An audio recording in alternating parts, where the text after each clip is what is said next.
All right.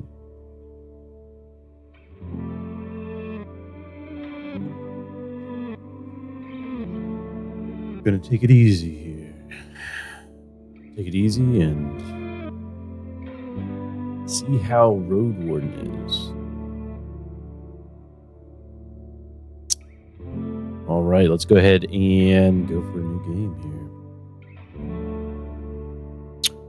Everyone knows to stay away from the wilderness. Most people would never risk a lonely journey. Road wardens not only accept the struggle, they embrace it. They deliver messages, assist merchants, burn human corpses, and if possible, get rid of the beasts and highwaymen. They live on the road, die young, retire early. It's a dangerous job, but a respectable one. It pays well. I leave the safety of the city walls. I still have my doubts. Because I need to turn this music down.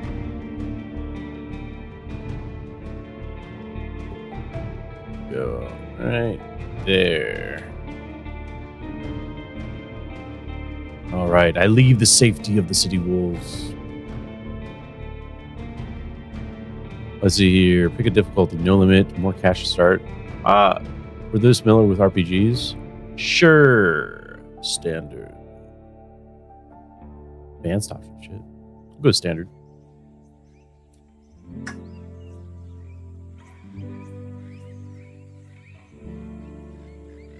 The wall is still standing. There are no wolves around. No stench. Blood. Good signs. This should be the place you're looking for. You were supposed to meet with a group of soldiers, but you hear no voices. No sounds of labor. The gate is ajar, but the camp isn't safe. They may keep away the goblins and peddlers, but not beast folk, nor trolls. And the night is near. You pray, breaths heavily. It had a long day. I could just look for another shelter. I need to look around cautiously. I dismount and sneak to the gate. Let's get inside. I get off the horse and into the camp briskly. Cautiously. Let's enter cautiously. We don't know what's out there. Considering the noise, you doubt that anyone noticed the clatter of hooves. The short, dry grasses barely cover the arid soil of this valley, but you're maybe a minute away from the edge of the sparse woods, which get denser as they climb up the hills. At best, this trail has a few more years before getting overgrown for good. Hard to believe it's the only route north.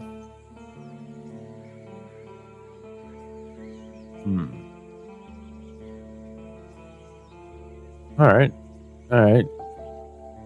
Let's sneak into the gate. Let's take a little peek. Your heavy boots hit the ground, and the pain of a long ride finally catches up with you. You stretch out, bringing your back and legs comfort. All you want now is a table, a decent chair, a nice mug of beer, and warm stew. With any luck, your axe won't be needed here. I approach the gate slowly. Take care of yourself if you're hurt. Exhausted. Okay. If it's a military camp, it doesn't look the part. Plenty of wasted space. The fire pit is cold. 2 people are sitting at the table, tired and disheartened. They're looking in different directions, paying no attention to one another. One of them is holding a cup. After a moment, you notice the quiet humming. You recognize the melody of a light-hearted drinking song from the city harbor. They don't look much of a threat. I can enter, yeah. It takes them a few breaths to glance in your direction. The first person greets you with a wave of his hand. There are bags under his eyes. His beard is messy. Despite his simple shirt, he's wearing durable, decent boots. A mace with a head covered in iron hangs at his side, but he doesn't reach for it. I take a look at the second soul. Just like you, She's wearing a gambeson, but hers is a bit loose, as if she's took it off a corpse. Her head is shaven as if she's protecting herself from flesh-eating bugs. Her eyes are wary, yet kind. She smiles. Considering the squad was sent here half a year ago, these two surely look the part. Though, there should be more of them. 8, you believe. I let them speak first. I ask about their lieutenant. I ask about their lieutenant. Whenever you meet new people, you can influence how they receive you by selecting one of the attitudes. Friendly, be supportive, cordial, playful, distance, hide your emotions, intimidating, hint at a threat. Harmful. I think I'm gonna go with the strong, silent type. Hide your emotions. We're coming in to see. Hey, where's the lieutenant? I'm looking for your lieutenant. Oh, it tells you what you'll say. Nice. I was hoping to meet with your lieutenant. Could we talk? What's the funny? I'm sure you're busy, so if I could just Ooh, okay, that's pretty cool. Yeah, no, I'm just looking for your lieutenant. I'm looking for your lieutenant. The woman stands up, dusts her gambeson, adjusts the sword at her side, and rests her hand on the hilt. Her shoulders are straight, her eyes attentive. It be me, traveller. Are you troubled? I'm fine.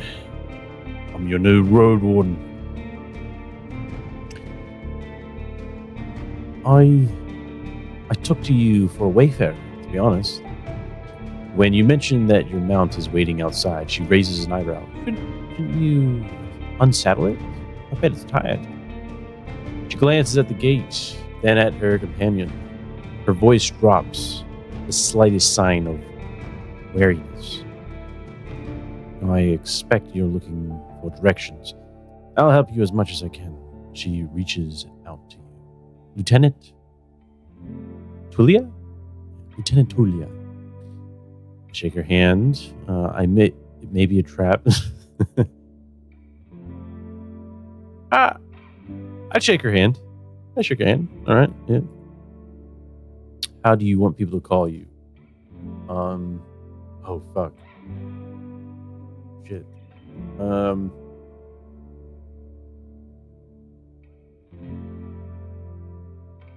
Let's see here. I'm gonna go with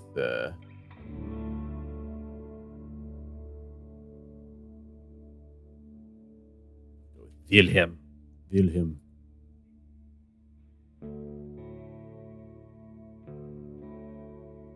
Her grasp is confident. The shake is slight.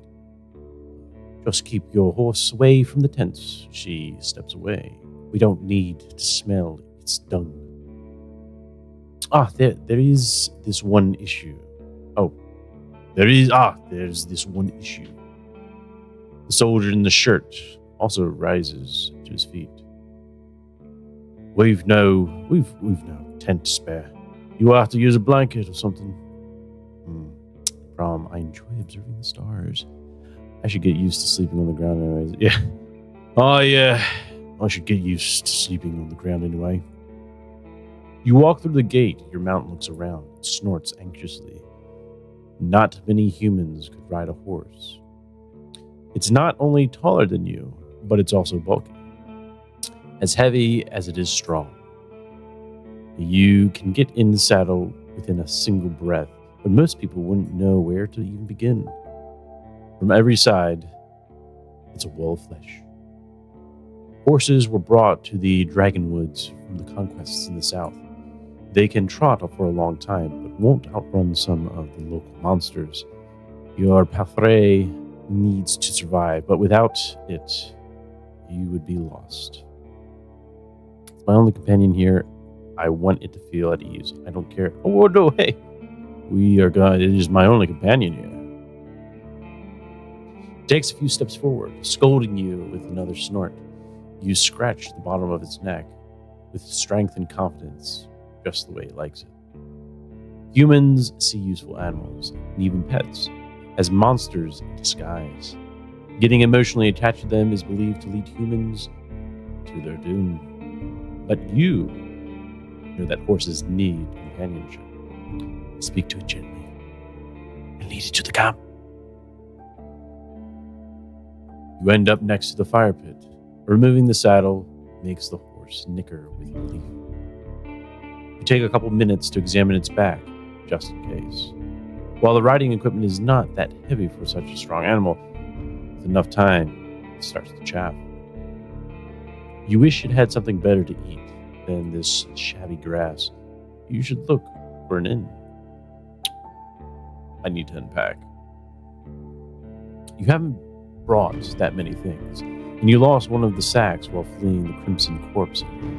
Worst of all, you have no rope left, but maybe the soldiers could spare one. It shouldn't cost more than a dragon bone. Aside from the travel set, you own a few valuable possessions, essential to your trade. Ooh, I spent my savings on decent combat mage. I have a talisman that scholar. I'm running to... No, we're a fighter. I have find Gibson an axe made of steel and a rival. Yeah, if I'm a Roadwarden, I'm a fighter. You unpack and inspect your belongings. Your water skin isn't pierced. The spare clothes are still here. Just in case, you take a look at your wooden bowl and mug. Your cape, tinderbox, bandages, food rations, knife. Nothing special, cumbersome.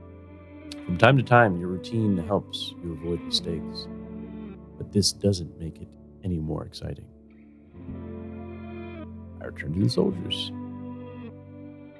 They're at the table again, observing your beasts chatting between themselves. Your stomach growls at the sight of them eating out of wooden bowls. One more bowl was put at a previously unused end of the table. You can sit down on a tree log. I join them and take a look at the meal. I thank them for the meal, but I don't want to eat with them. I sit down and ask Tulia what she can tell me about the area. Ah, man. Yeah, I joined them. Take a look at the meal. It's cold rule, the meal eaten in times of hardship. This specific bowl is filled with water, hot millet, some strange-looking cereals, and blueberries. Welcoming you with a meal, even a humble one, is beyond their duty. Soldiers live with and for their companions, constantly on the move from one part of the realm to another, making sacrifices to protect their group as they face dozens of hideous creatures.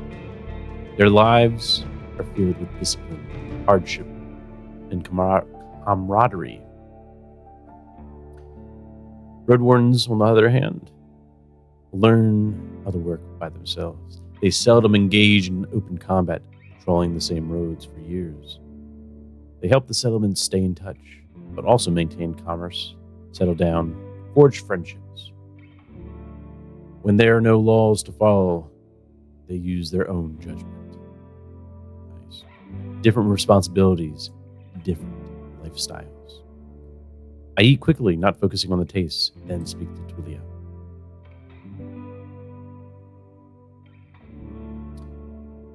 Ooh, nice. Oh, hell yeah. I got some nourishment.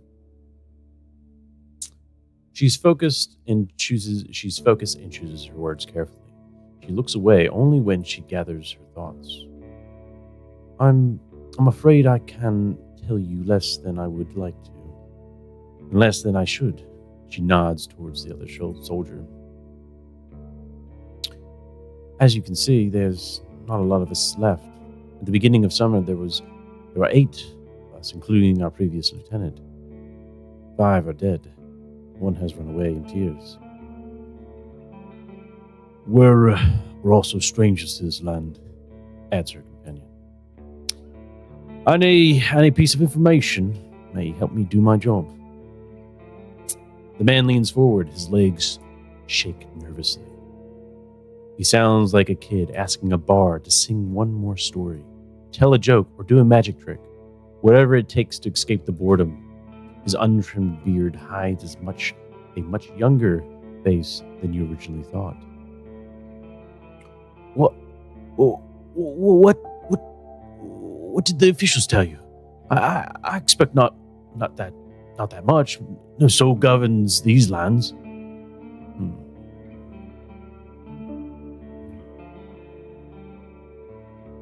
Yeah, I share. I'm not a stuck-up yet. You tell the soldiers how little guidance you've received, since this area is too far away from Havlavan,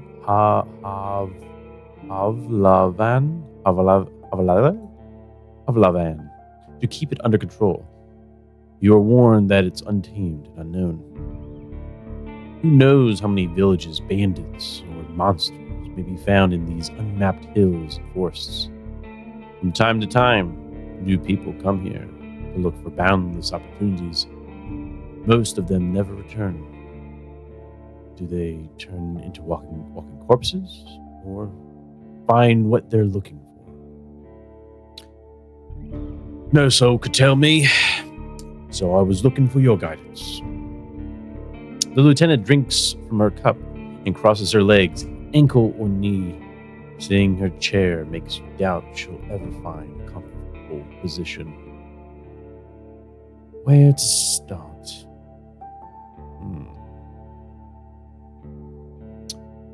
What should I know about the peninsula? I'll tell you what I know, and you'll be the judge. Says the lieutenant. How long did it take you to get here from the city? On a decent path?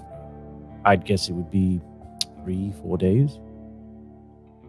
When you confirm, she continues. From here, you can reach the coast in about a day, as long as you don't make any stops. Do you know the situation? Well, I know ships can get here. You nod. The sea route allows Havlavan officials to keep in touch with the coastal villages, collect taxes, move the soldiers, collect lumber, deliver tools, but maintaining order on a wild coast, such as this one, is like filling the ocean depths with coins. Because of the rocks, you can hardly stop a ship 5 miles from the shore. And boats can't get much closer. She nods. I don't know much about fishing, but there's not that many people living by the shore. And they don't carve to stay in touch with the city folk. As she pauses, her companion carries on. No soul from the north ever came to the camp. But when we traveled to the roadside inn, out of the north, they're happy to trade and play dice. Why not just stay at one of the settlements? The man clears his throat. I mean, we're to guard this road. This camp is our post. And, he turns to Tulia. She lowers her voice.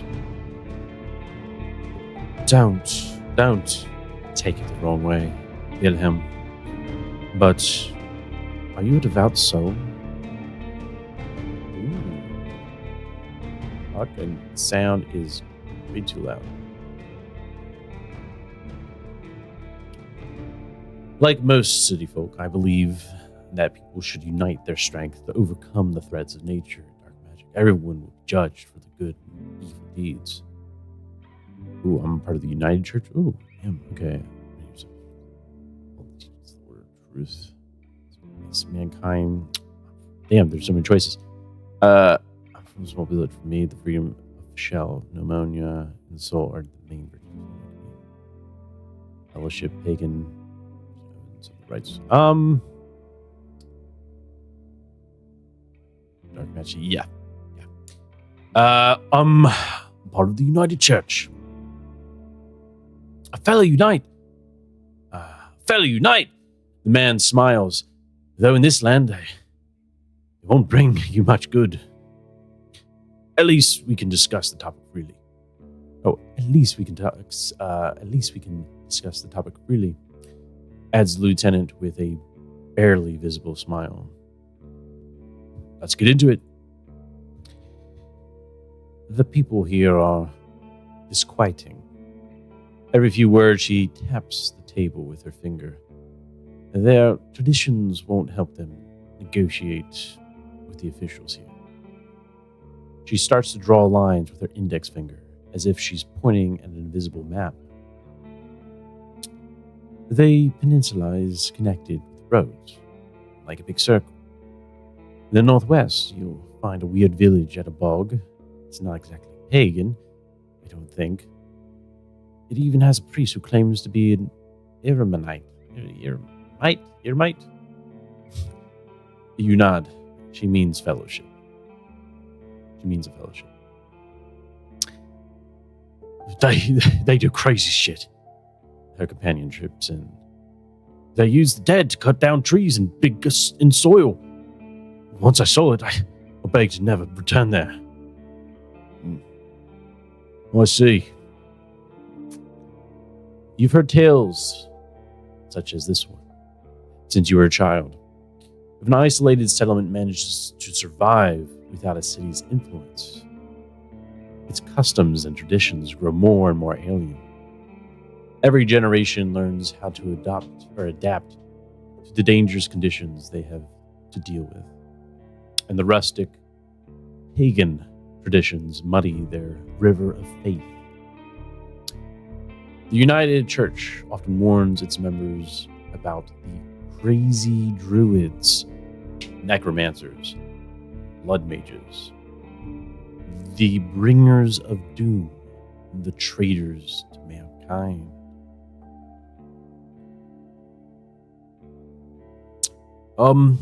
Any monsters worth mentioning? Anything that could catch my mount? We saw all sorts of beasts. The man starts to count on his fingers. Goblins, trents, large cats, small, runners, howlers, wolves, spiked bulls, molfen eaters, griffins. But we managed to stay away. Some could catch up with most.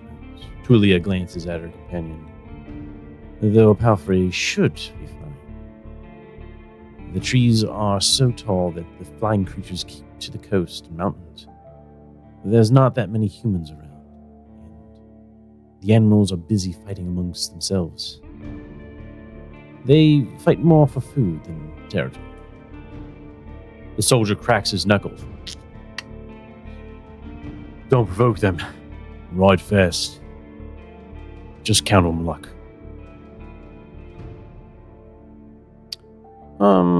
Were you able to speak with these necromancers?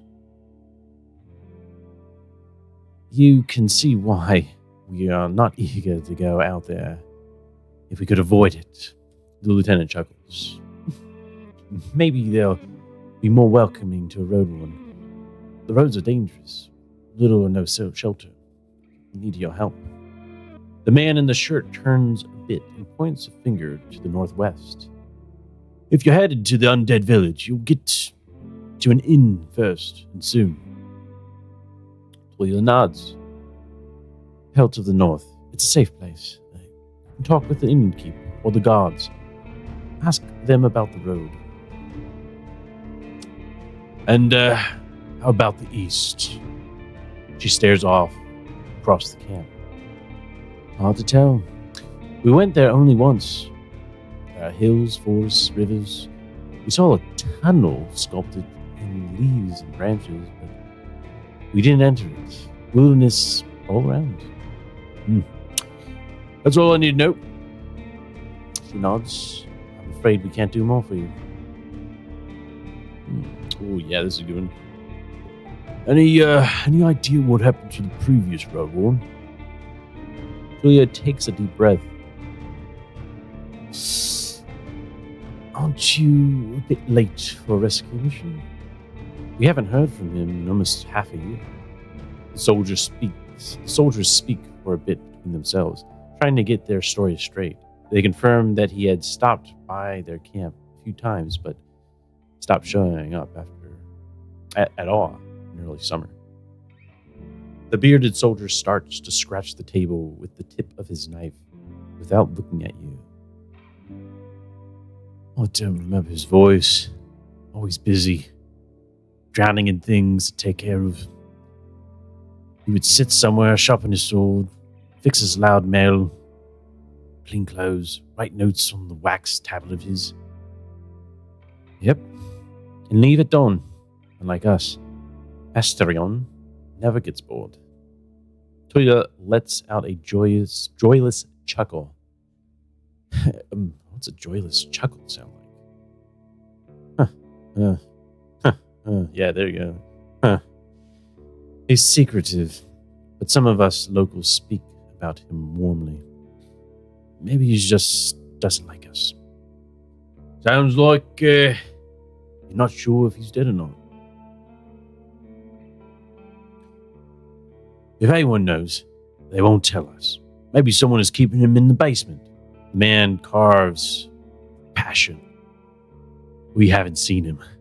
Or his Saurian? Something ate them, I bet.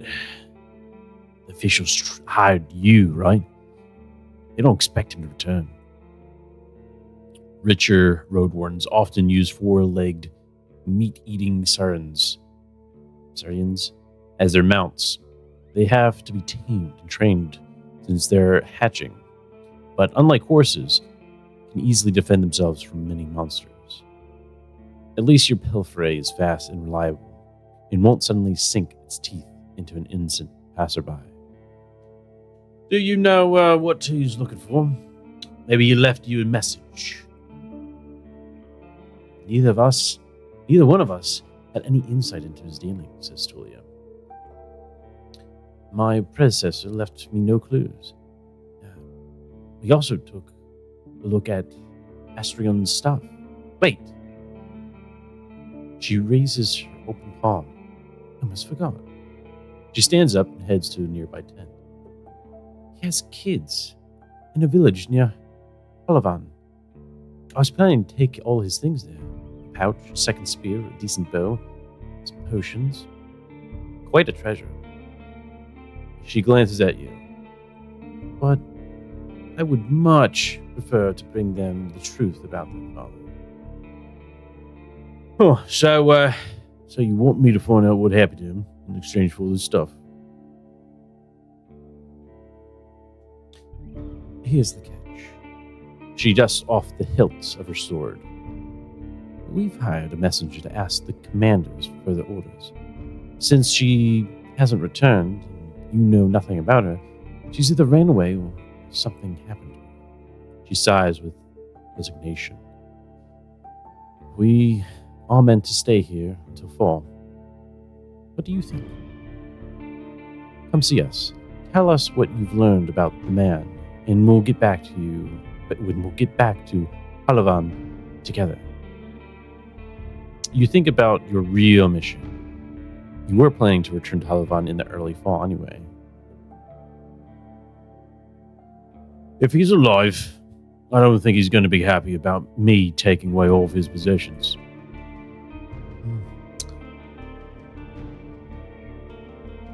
True, but he's considered dead. I doubt he'd begrudge you anything.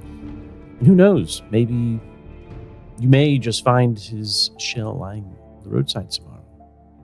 He wears mail, uses a spear, mostly. Maybe 5 feet tall, but stout. Long, red beard, short hair. Pale face. Rarely smiles. She glances at her companion, but after he adds nothing. She sits down and stretches out her legs. So, find out what happened to him. Dead? Alive? Left? Just let me know. Okay, shit. Okay, alright. We gotta find... It's in my journal. Alright. No soul select. Okay. Alright. Hell yeah. Find the Roadwarden. Okay, that is my quest. I better save, I guess.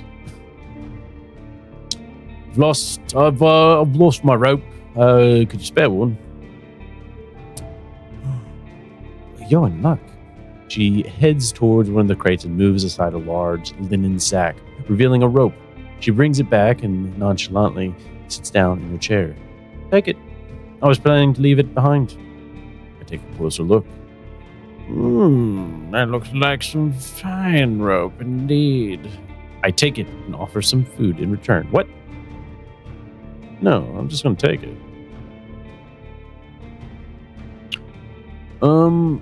Yeah. What happened to your squad? The man shrugs. Bandits happened, monsters.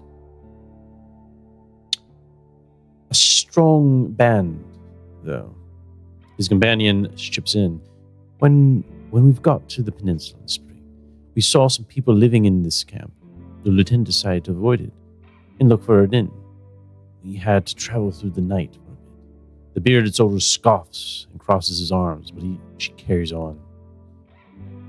If he had decided otherwise, we would all have died that day. The innkeeper explained that the camp is a trap, that the armed ones pretend to be soldiers, staying there at night. Lose everything you have. Sounds like slave hunters. Julia sighs. Very much so. They killed some and took others away. Who knows where? They were letting the northerners go, hoping to avoid wrath.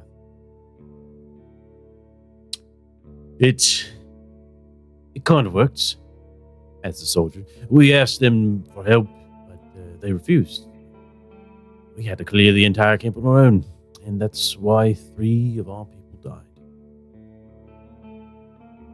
Don't exaggerate. It's not like the lieutenant didn't make a mistake. He wanted to get rid of them and take over their camp, but we didn't know our enemy well enough. We were outnumbered.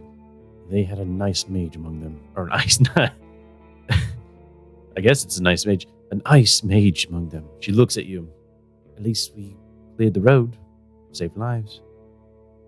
You mentioned monsters as well.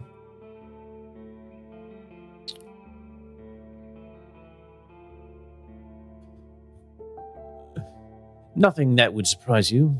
Those of us who survived the skirmish were young, too inexperienced to spend a summer in this place without a good leader. And they didn't trust us. Trust me. One of them got caught by a Trent. Another one ignored my orders to perform some sort of ritual hunt, so a werebear tore her to pieces. The last one tried to act tough. Didn't tell us that he had cut his hand cleaning his gabson.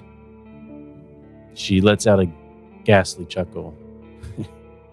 We had to cut it off, and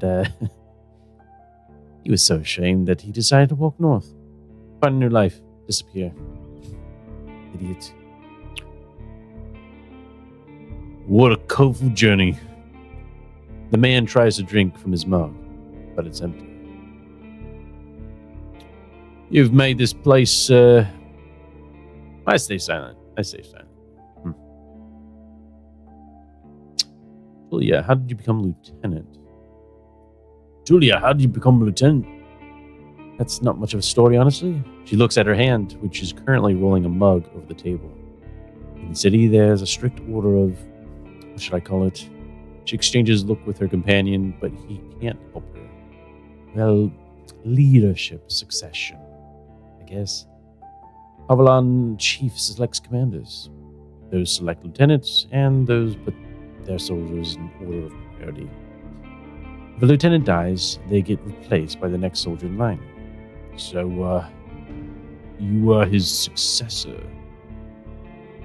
No, not exactly. When we fought the bandits, our lieutenant was by a slingshot. His boyfriend jumped to help him, but failed to protect either of them from a spell. It was like a ball of ice that hung above them and exploded, piercing their heads, completely avoiding their shield. Really unpleasant. She pauses. And you were the third one in line, is that right? Basically, yeah. She says without enthusiasm. I didn't plan to become a leader, though. I'll get demoted once we return to the city. I prefer to follow anyway. What was your squad's mission? The lieutenant looks into your eyes. You know, the unusual. Making the road safe. Keeping people alive. I explained that it may be important for me to know what they have tried to accomplish. Can't really tell you. You sense no hesitation. Do you have any other questions? Whoa. She doesn't trust me enough to tell me about her squad's mission. Okay.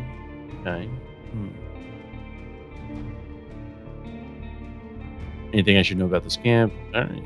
Okay, interesting. Anything I should know about this camp? The story is brief. Some merchants built the camp to have an extra stop for mules and donkeys. Just between the inn and the southern villages, there's plenty of grass here, and the pond nearby. When the peninsula grew more dangerous, the camp stood abandoned, from time to time serving as a shelter for travelers. The bandits came here in the spring, further paralyzing the exchange of information between the northern and southern settlements. Since these highwaymen are no more, the situation may reverse. Time will tell. You can sleep here wherever you like, the man concludes their tale. Though don't expect to wake up without pain in your back. If you were me, where would you go next? The soldier answers quickly. To the inn, of course. He grabs his empty mug. The one northwest from here. If you can't afford the room, the main hall is free of charge. The locals rather gather there. The northern road is much more traveled, mentioned Julia. But the hunters will tell you about this and that, and you'll have a chance to introduce yourself. The innkeeper can listen and knows many souls. I need tips on how to make a good first impression on him. She smirks. Avoid cheap jokes. Stick to trade. Don't waste his time. Show him that you can be relied on. Ooh, okay. Oh, it's getting late. We should prepare for the night. I agree. Julia sighs with relief. And may you do better than Asteron did. Stay vigilant. She winks at you, shattering the mask of a soldier. Thank you for your help. One more thing, if I can. Bearded man approaches you. Can you take the first watch? Splitting time between three people makes a great difference. You think for a moment. Fully rest, you need a good sleep. Dude, you guys haven't been doing anything here. I'm gonna sleep. I'm exhausted, friend. The fuck you fucking just sitting around? Why don't you have one person keeping watch and getting some shut-eye? Yeah, idiot. I'm exhausted. I'm going to sleep. He nods, but the spark in his eye wears off.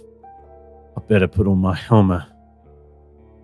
He walks past you, heading to his tent by the southern gate. I go to my mount. You go to the barrel and splash water in your face, which makes you even more aware of how much you need a bath. After the night, it will only get worse. Your horse is already napping, still too anxious to lay down. I look for a place protected from wind. I use my bag as a pillow, put my blanket on the ground, and cover myself with a cloak. Stay tight to have a better chance to influence. Oh. I look like shit. You aren't used to sleeping in such harsh conditions, but it's better than nothing. The weather is gentle. Maybe you won't catch a cold. The stars instantly inspire your dreams, both with their splendor, by masking, and by making you look for patterns and shapes among them. Your job starts tomorrow. Save. I focus on the real goal of my journey. New entry, explored the peninsula. The merchant guild wants to take control of this realm.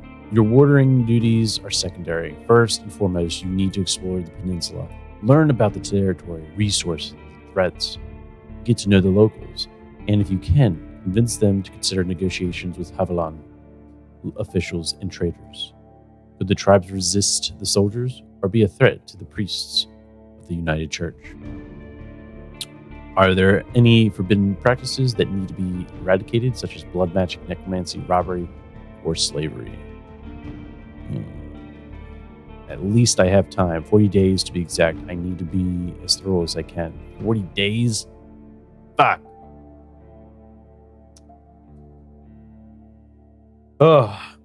Once you finish your reconnaissance, you should speak with Julia and return to Havilan. There, you'll report back to your employers and get your reward. In the meantime, you have your own goal to pursue. I need to gather some extra coins so I can save my sibling from my debt. What? Oh. I need to gather some moves so I can retire early and live in prosperity and safety. If I gather enough connections among the locals here, I'll use them to become a mayor or a major player in the Merchants Guild. I want to be remembered as the soul who brought peace and order to the realm, a hero. We're not a hero. I just want to help people, make the region safer for locals and newcomers. I need to find a new life for myself. I have a difficult past, and I want it to be forgotten. I'm vibing with that.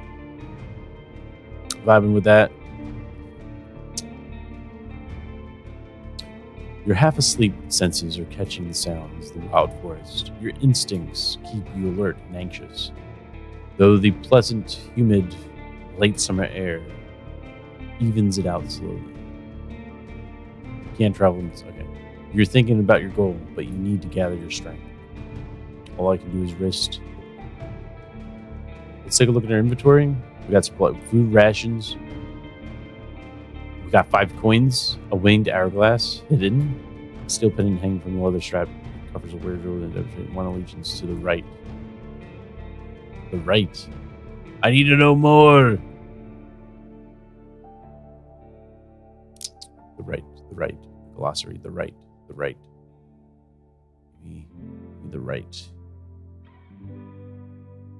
Right and sacred tablets. Right's tablets are written. Right is tell you about superhuman deeds of colorful heroes struggling in. The teachings most priests agree on are that the right is the only God who fills human shells with souls. It's willing to forgive human wrongdoings if one decides to turn away from their evil deeds and bases their lives on truth, kindness, and justice. The value of one's life is not grand. Thus, every believer ought to be ready to sacrifice their life in the name of what's right and listen to the right's will. Just as the heroes of the tablets did, all humans will be judged by their deeds, both in this life and after death. Okay, so I have a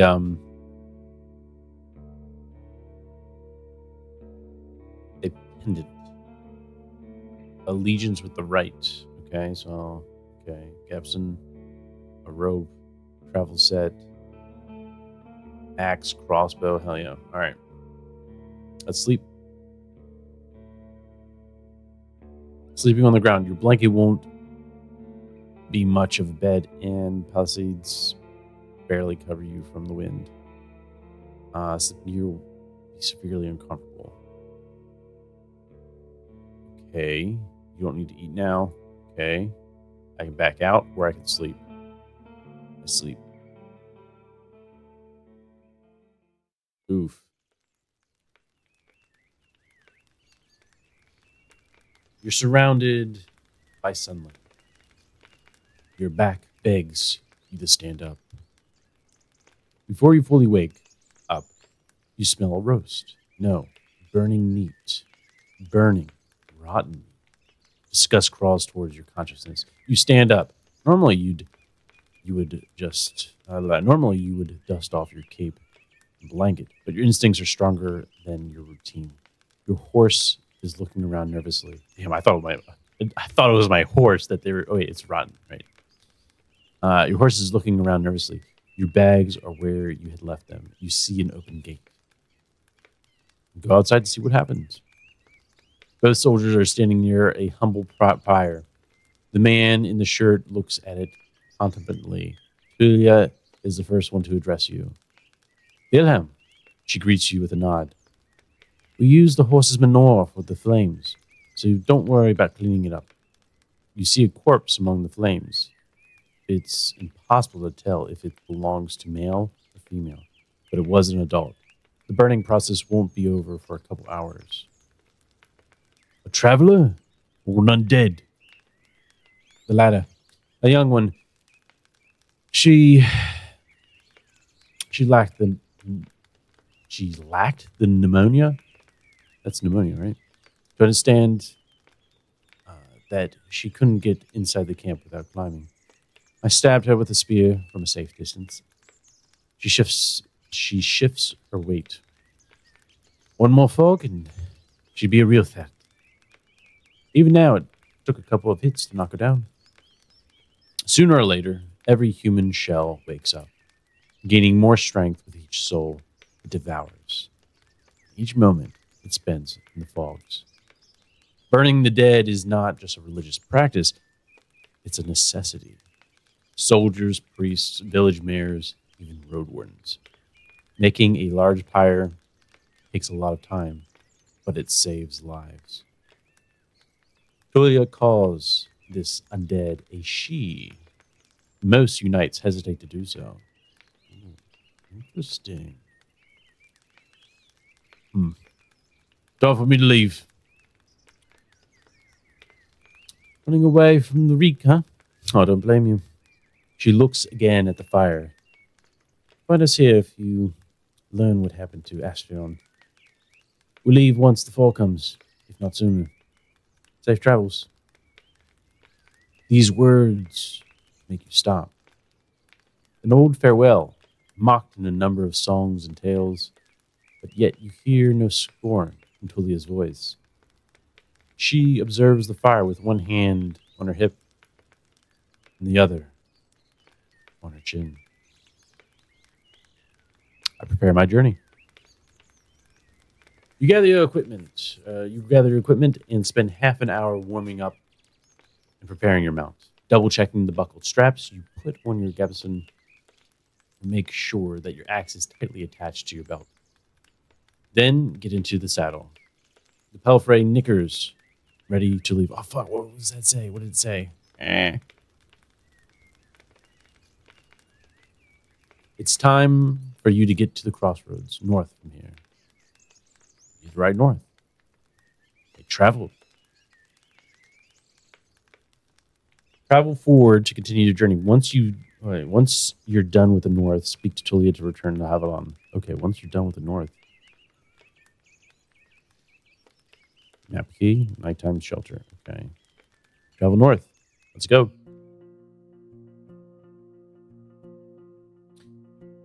Nice. Even at a later hour, you wouldn't expect to meet any travelers in the valley. The warm summer breeze lures your mount forward.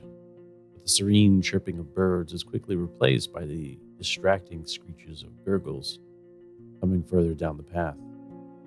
You soon find the pack of four-legged griffins. They're larger than foxes and merge the feathers of birds and furred beasts. Each one is of a different size, coat, and color, and their temperaments are just as varied. Their fronts are covered with vivid feathers, while their rears have darker fur. Their wings are massive, making them impressive jumpers, but they're too heavy to fly. About 24 beasts are yelling, brawling, and chasing each other around, blocking your path. Oh boy. I consider my options. You can't enter the forest blindly. If these or other creatures were to chase after you, the thicket would be disastrous for your horse. There are reasons why travelers stay as close to the main roads as possible and why adventurers move in groups. Usually the safest approach would be to stay where you are and just wait for the pack to get hungry. It may, however, take up a couple hours. You're thinking about a conversation with Tulia. You've got a lot to do, and time may be of the essence. Time would be of the essence. If you have any vitality points, you can use the warrior's training to access unique interactions, okay? All random chance. Fuck.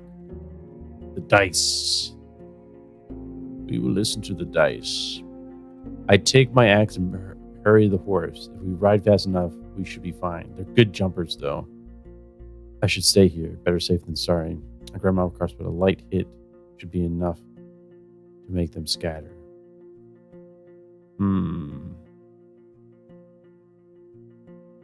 We got 3 bows. So, honestly, shit. This is a sure thing. Stay here, but it's better safe than sorry. Man, I've been training. Wait, if you have any vitality points, I do. Force. Getting through them should be easy enough. Okay.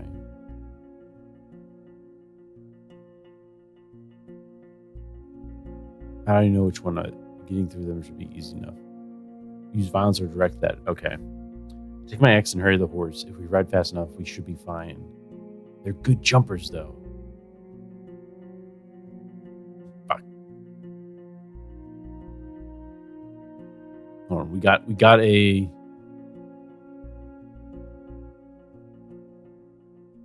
griffins. There's still more to learn. Ooh, shit. The scrub griffins were like larger than a fox. The merged feathers. Yeah. The noble ones are rare and especially valued in villages across Dragonwoods.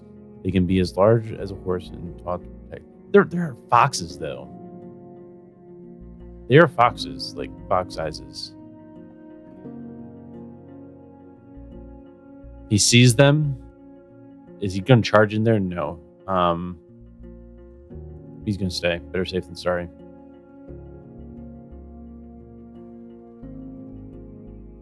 While you're observing the griffins from a safe distance, you allow your horse to graze for a bit. Occasionally you see other, smaller animals, but you spend your time undisturbed. After almost 2 hours of waiting, 2 of the larger beasts engage in what looks to you like a savage combat. It results in merely knocking one of them on its side. The defeated griffin stands up, completely unharmed, preening its feathers bashfully, while the champion walks away proudly, followed by the other members of its pack. They disappear among the trees. We move forward.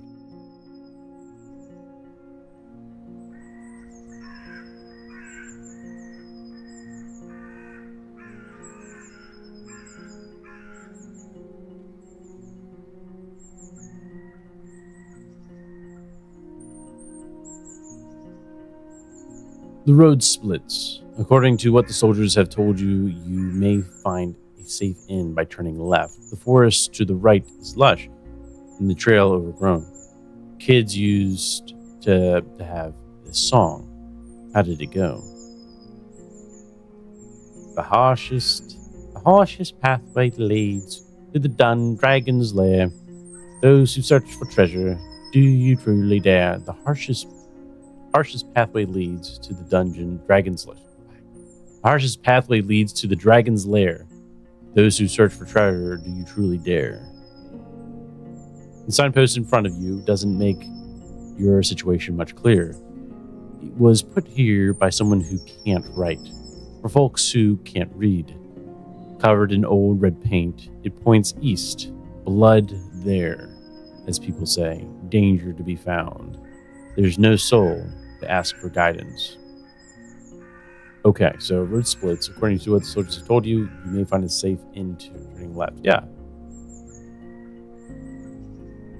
Oh, shit. Henry.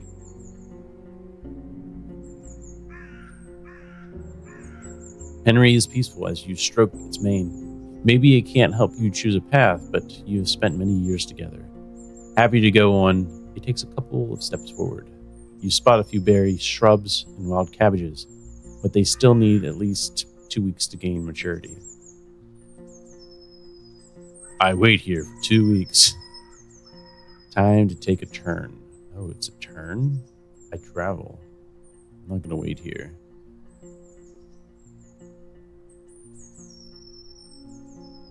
I go left. West. Penny trots with ease, unbothered by the few branches covering the beaten road. The bird sings, and distant howls draw your attention to the forest, which gets sparser and brighter. You spot boars, roe deer, and sarians. The sight of a nearby wolf pack worries you, but once you push your hips forward and your palfrey enters a canter, the beasts don't even begin a pursuit. The speed alone will protect you from many dangers. You notice a stone tower, taller than the trees. Must be the inn I've heard about.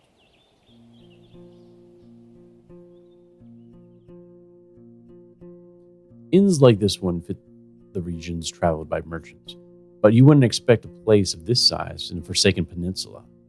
The stone and lumber must have been transported from far away, and the workers, guarded by expensive mercenaries, surely lived for many seasons in a primitive hamlet, subsisting on salted supplies. There are seemingly no cracks in the wall. The building was whitewashed over only a few years back.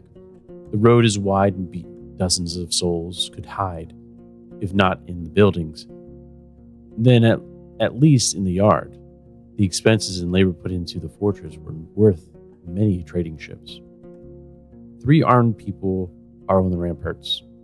Though you only see what's above their waistline, they're leaning on the parapet right next to the gate, and you think you notice a glimpse of a smile.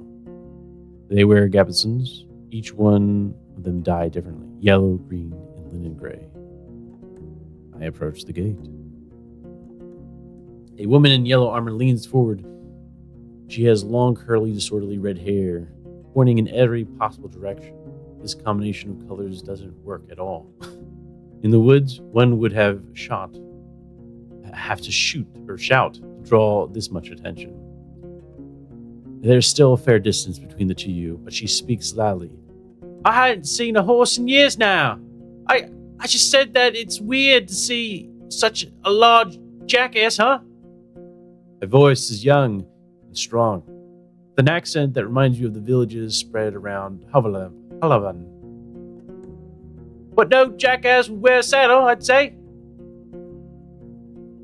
She exchanges a few words with the male guard wearing green, giving you time to move closer.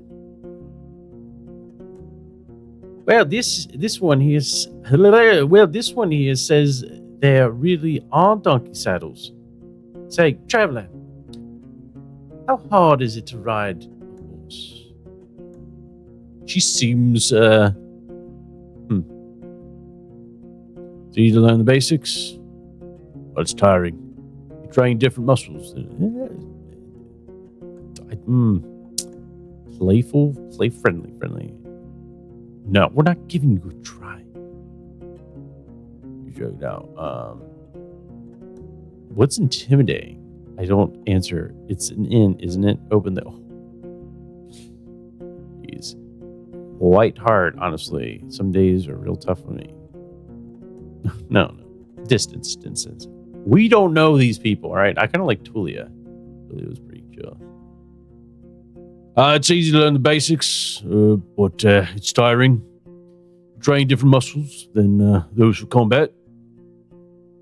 You don't say. She gestures for the other soldier to take care of the gate. What sort of muscles?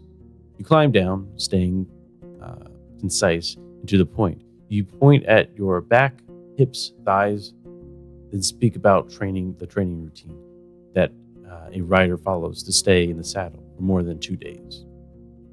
As you enter the yard, the woman also uses a ladder to get off the wall, then leads you under the roof where the palfrey can rest, tethered with a cord to a wooden post, near some old hay. Once you get ready, go inside. Speak to our boss, she says with a shadow of a smile. He has time. There aren't any travelers around. The other guards take care of various chores. They peek at your mount every now and then as they're splitting firewood, cleaning their clothes, weeding the garden patches, and moving chairs. Two of them are making a rope. You head toward the inn, hearing the piercing scream of a boar on the other side of the yard. I open the door. Ooh. Only some of the windows are open, revealing the dust dancing in the sunbeams. The air is a bit stiffy. A muscular man is sweeping the floor near the stairs. But after he glances at you, he leans the broom against the wall and heads behind the counter. You're lucky to show up. You're lucky to show up. His voice is deep and soft, with a city-like accent. He observes you with keen attention, yet avoids your eyes. I've a keg of decent ale, wormwood, bog metal, juniper berries, cat's foot. He fills a mug carefully and puts it up the countertop. It's going to spoil soon. Today, maybe. We don't drink here before the evening. I hate to see the good stuff going to waste. His skin is dark, almost purple. Oh. Rare even among the southern tribes, and his hair is naturally bluish. His clothes are quite fancy for manual labor. The elegant tunic wouldn't stand out in the city square. They stand at the counter. The planks let out a creak after every step you make, so you slow down a bit. You could swear the innkeeper made little to no noise. Yeah, it is weird. Here you go.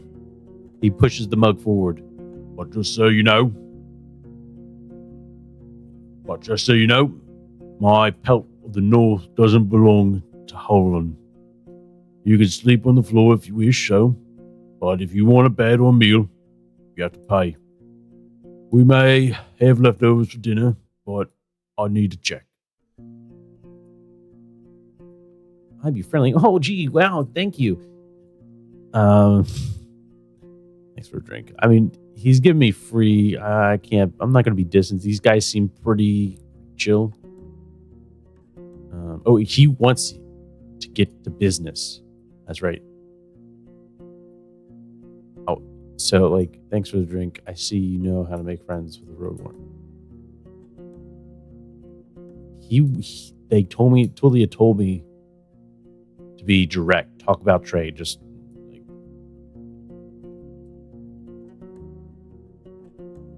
He nods and fills another mug, this time with water.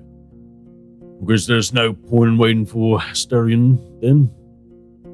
I'm glad to see someone's taking his place. You and my crew hits the road only if they need to see the healers of Howler's Den ill. And they're looking more than resourceful. The Roadwarden is always going to find work here, in the north. Though, maybe not on the eastern road.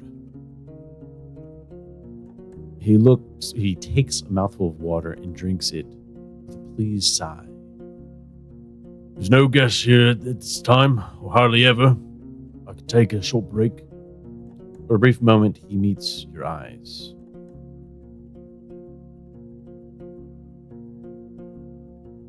Ooh. I ignore the ale for now. I ignore it. Sure, go ahead. I mean, we have rations, but we do have some coin. What do you have for sale? Do you have anything you'd like to buy? Do I have anything you'd like to buy? We don't want to sell anything. Let's see what he has.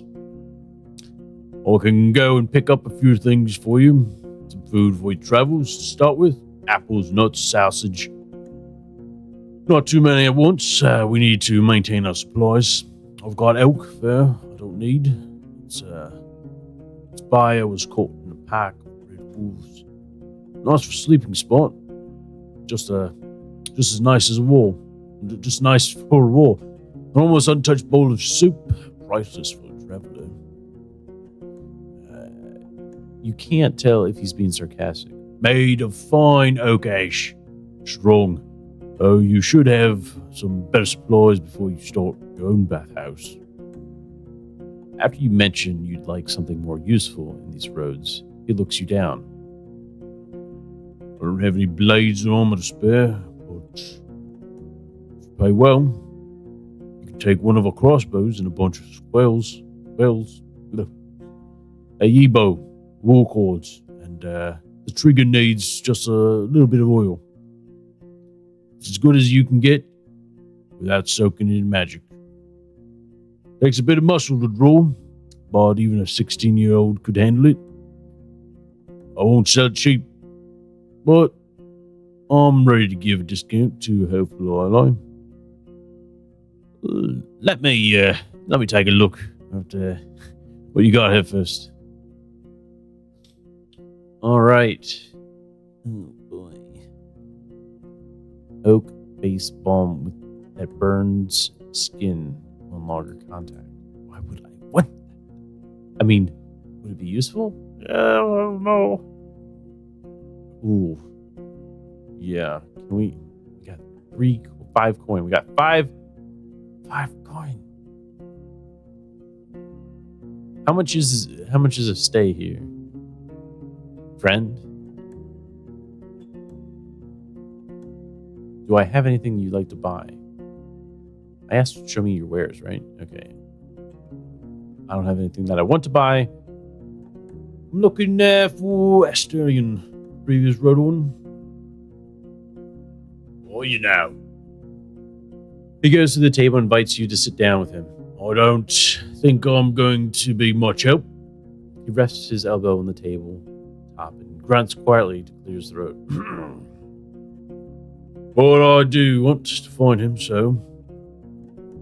When asked about his intentions, he measures his words. Asterion and I made a risky deal. Well, a very promising one. Last time he was here, he took 50 coins, my half of the investment. He knocks on the table with a fist anxiously. If you give me a coin, or at least find out what happened to the guy, I'll make sure you won't be disappointed after bringing me the news. Could it be that Asterion stole the coins and ran away?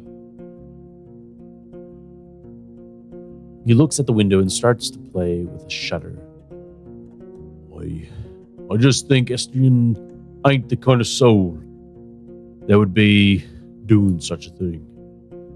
For him, it wasn't much of a fortune, and I'd risk saying he'd earned my trust. But not only mine, you know.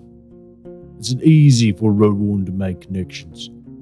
He always had places to go, things to take care of.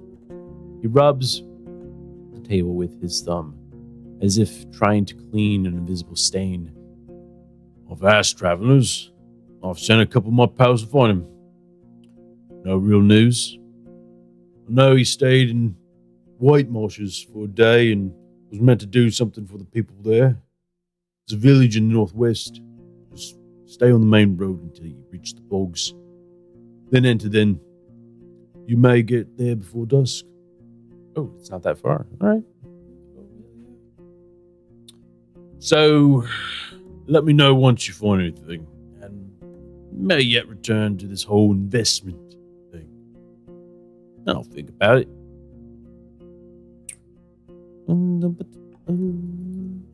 What can you tell me? What can you tell me about? See, he wants me to get straight to the point. Talk about trade. I didn't expect to find an inn of this size. He doesn't want. He doesn't want to talk to me about that. Need anything done? I could use a job. That has to be something. Any rumors? No rumors with Sharon? He crosses his arms. I don't like to talk about people who ain't nearby, but you know what you're doing. Who are you wondering about? Tell me about. Oh shit! Tulia. I ain't seen Tulia in quite some time. Since a squad vanished in the fogs, she's been careful. Glad to know she's still alive. She's too inexperienced to lead others to battle, I think. He shrugs. Like most people, she needs to follow orders, but she already knows that. There's nothing worse than a fighter too stupid to limit their ambitions. Do we know anybody else?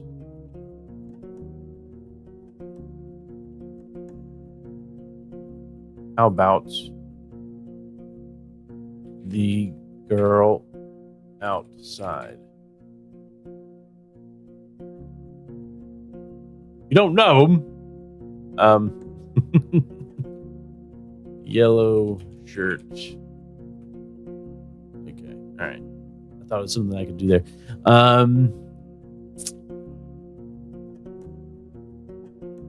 That's it. Humans. Tulia, right? Yeah. Asterion. Oh, we already know much. Yeah, let's change the topic. What can you tell me about the peninsula? What could anyone say? This place doesn't even have a name, unless there's an old book in an archive with no soul knows about. You know what I'd call everything from here to the coast? The hunting ground. He glances at your eyes. But it's not us who counts. Keep that in heart. But the beasts in all shapes and forms. His words gains confidence slowly, which is strengthened by his deep voice. I've lived in this inn for over 10 years now, and only seen a couple of roads, a couple of places. It's just, once you get here, you see how harsh it is to hit the road. You have only more reason to stay in a warm stove behind a wall, even if it's suffocating. He looks towards the window. I'm sure you've heard a lot already, but the people don't build hamlets anymore. There are no more ibixes in the south, and the traders stay for only a few days. All of our iron is used, cauldrons, not swords or tools. Are the eastern roads as rough as I've heard? Have you ever been to the northern? Let's see. Are the eastern roads as rough as? Well, the eastern roads as rough as I've heard. Pretty much. Don't leave the main road, I'd say. Not far from here, you'll find an old dolmen. A few of my people had to spend a night there, and monkeys stole food and gold from their bags. It was their fault. One of them had fallen asleep in the middle of the watch. But you know, the eastern forests are wild. The roads are rough. Almost no souls live there. One day, all these roads will be swallowed by the trees again. The furthest my team had ever gotten was the home of the Enchantress. Tell me about the Enchantress. Just stay on track until you reach the crossroads, right near the abandoned watchtower. From there, turn east. You'll recognize the place. It's a nice home in a lonely meadow, surrounded by a wall. He looks towards the closed window, then at you again. Kind of like our walls, but simpler. Without coating, she lives as a hermit. I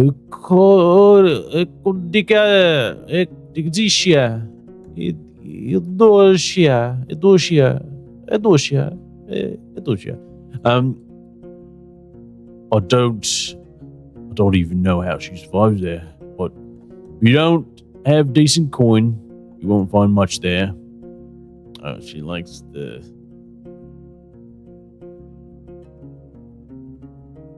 She likes to get some coin. All right. So back to the crossroads. If you turn left instead, you'll see a road. People say stay away from it. connects the tower and the monastery, a shortcut between the two sides of the peninsula. I was warned by the locals not to use it. It already belongs to the beasts. Okay, so one of them has fallen asleep. All right. Adushia.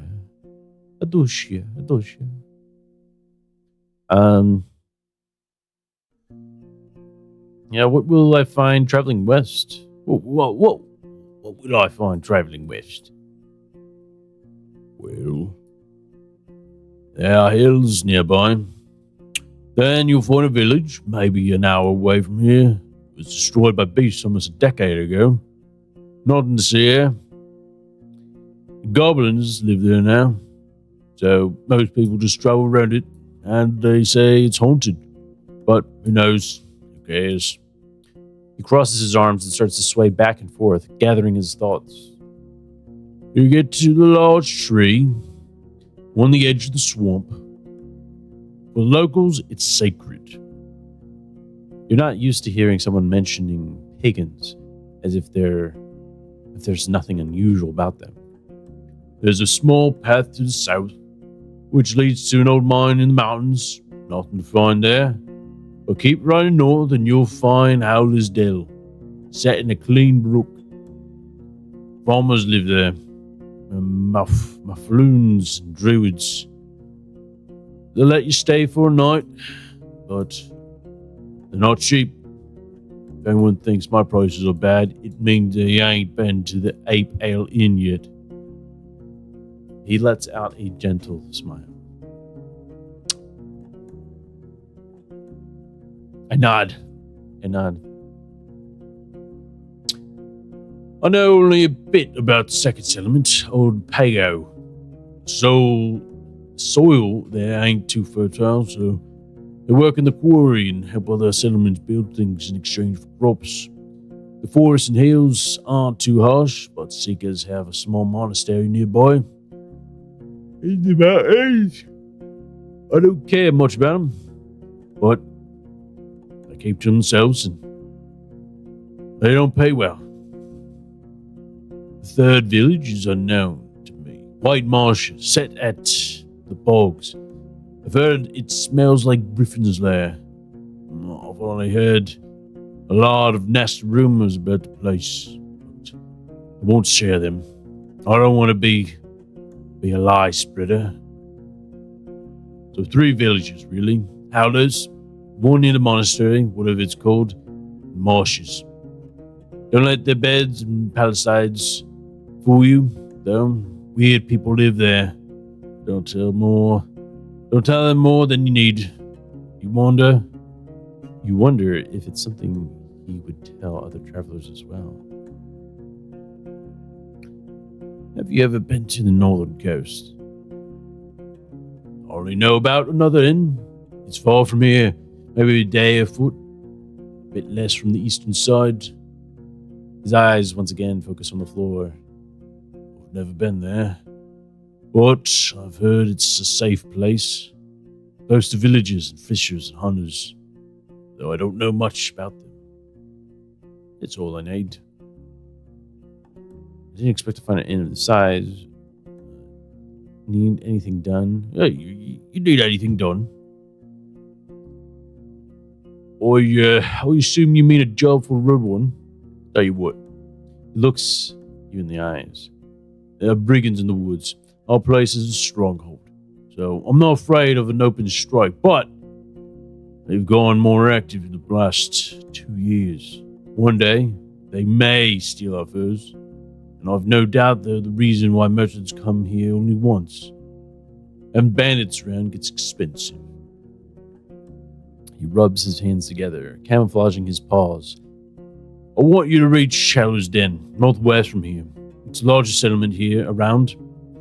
I'm sure you'll get there sooner or later. Ask Thias, the mayor, about Galicia, the bloodthirsty wolf of a woman. Whoa, bloodthirsty wolf of a woman. I've heard rumors about a raid in the north. If Galicia's ready to break the truce with the locals, I'm willing to join forces with them to get rid of a band. He looks at a nearby dragon bone. Not too difficult, right? Just do it when you have a chance. A couple days won't make much of a difference. I'll pay you 2 coins when you get back with the news. Fine? I mean, I asked for the job. I'm not going to ask. 3, make it. Give me a job. No, I'm 3. No, that's not going to happen here. I nod.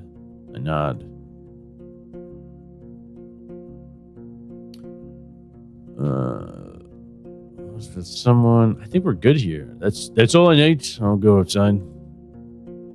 You step outside. Henry's moving around slowly, as far as its cord allows. You hear clicking of tools coming from the armorer's workshop.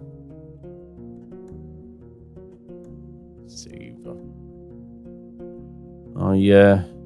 I need to eat. I need to fucking eat. No, go back inside. I need to eat. Oh yeah. Do you have any leftovers? Well, yes, I feed them to a boar. I won't give them away for nothing. He tells you to wait, then leaves the building for a few minutes, returns with a wooden bucket and a long stick ending with a hook. Go through the gate and turn left. See a bunch of bushes. We'll need some berries. Bring me a bucket full and you'll be done in a half hour or so. The horse could use a nap anyway. I'll prepare you something to fill you. The hook is not made of metal or wood. Its long, curved claw, almost black. Half an hour? I won't do that. Listen, if he's gonna fucking cook me something to eat, I'll fucking get some berries. The tools are cold, not too heavy. You notice a pair of thick gloves at the bottom of the bucket. Oh, the berries are not a problem. The innkeeper smirks. Unlike the snakes. Better scare them away with a stick. Or move them with a hook. And protect your hands. The little ones won't eat you, but don't get bitten. I'm sure you know how to be patient. Fine. I'll go right away. You step outside. Henry's moving around. Yeah. I should go outside and forage for berries. Yeah. The innkeeper knew what he was talking about. You put on the gloves and look through the bushes from a safe distance. It doesn't take long before you notice the first serpent lying on a rock somewhere in the thicket. The creature is not that large, and even if some of them hiss at you or slither closer, the jabs of the hook keep them at a distance. You don't know you don't know much about these berries. They are round and reddish. You wouldn't trust such a color even if you were looking for food in the wilderness. The plants don't have thorns, but the leaves are harsh. If you make sure to thoroughly cover your skin with your clothes, you have to look through many bushes to fill the bucket, but the presence of insects and snakes doesn't allow you to relax. I gather the berries and go back to the inn. You return to the courtyard. 2 of the guards are participating in a friendly skirmish. Their wrestling is accompanied by a crowd. Oh. Can I wait? See what happens?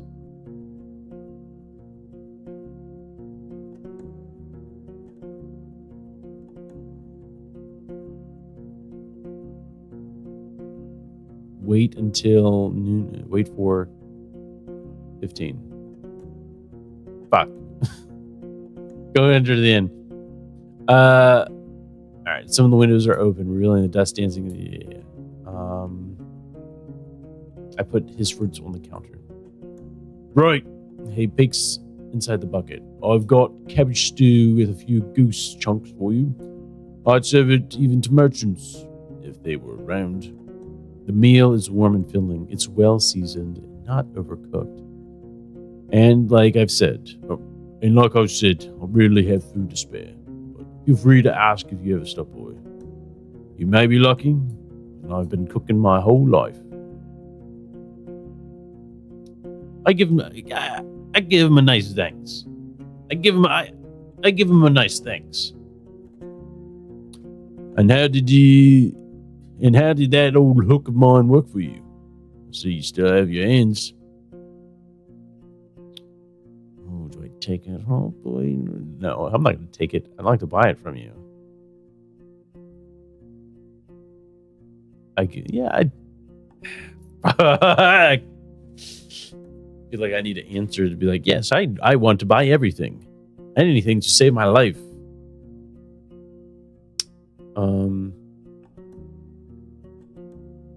Yeah, I don't need it. He's going to charge me like I need to save my money. All right, that's all I need. Go ahead, son. Wait, I want to sleep. I want to sleep.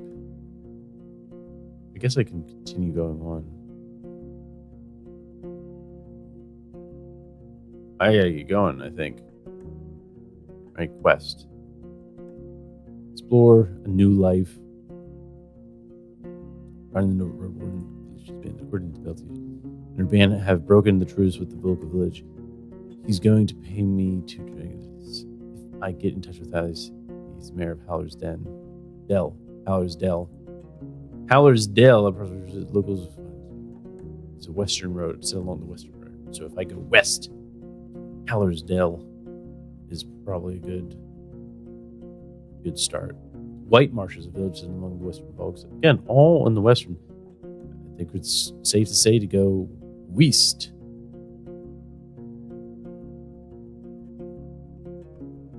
Yeah, we haven't traveled anywhere, dude. Travel. Continue traveling west. The road uphill meanders, slowing you down and forcing you to pay close attention not only to the shadows of the trees, but also the tight, rocky passages. You can't help but notice a few caves, find ambush spots. Keep an eye out for any sign of life.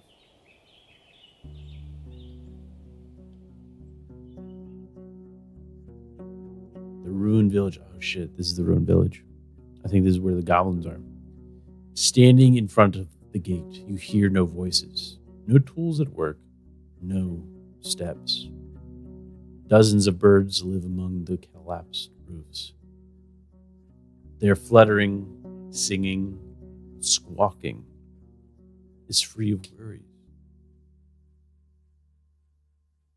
If you want to travel any further, you need to ride around the palisade. Searching the ruins may take a lot of time. The broken gate in the north will lead you to the village. The sound of gentle river reaches you from the east, where you see a saggy fence surrounding an overgrown pasture. Behind the burned building in the east, you see an oddly barren field.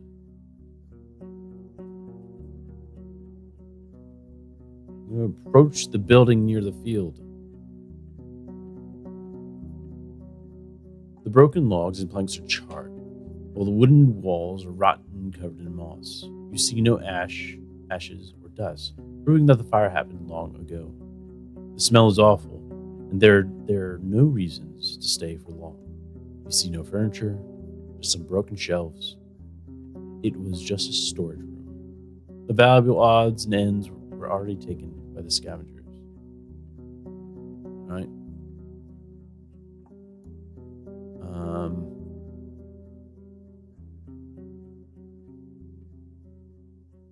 And I move forward, take a look.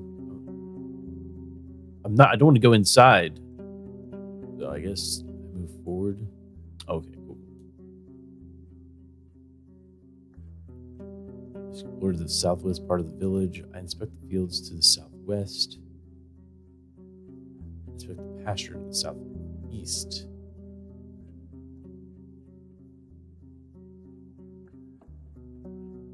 Inspect the fields in the southwest. Okay, you're surrounded by what looks like a field plowed in late autumn, disturbed by hundreds of rains and snowfalls. There's a few clumps of grass and wheat. But a place like this one, abandoned for years, should already have turned itself into a green lay, a barren field.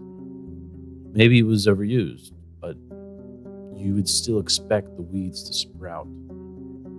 A curse? The path leading west from here ends at the edge of the field, drifting into a meadow, then a forest. In the north, you see a path leading around the palisade. I don't have a way to investigate.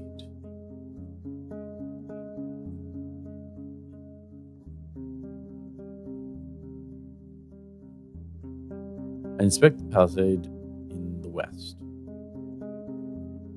Okay.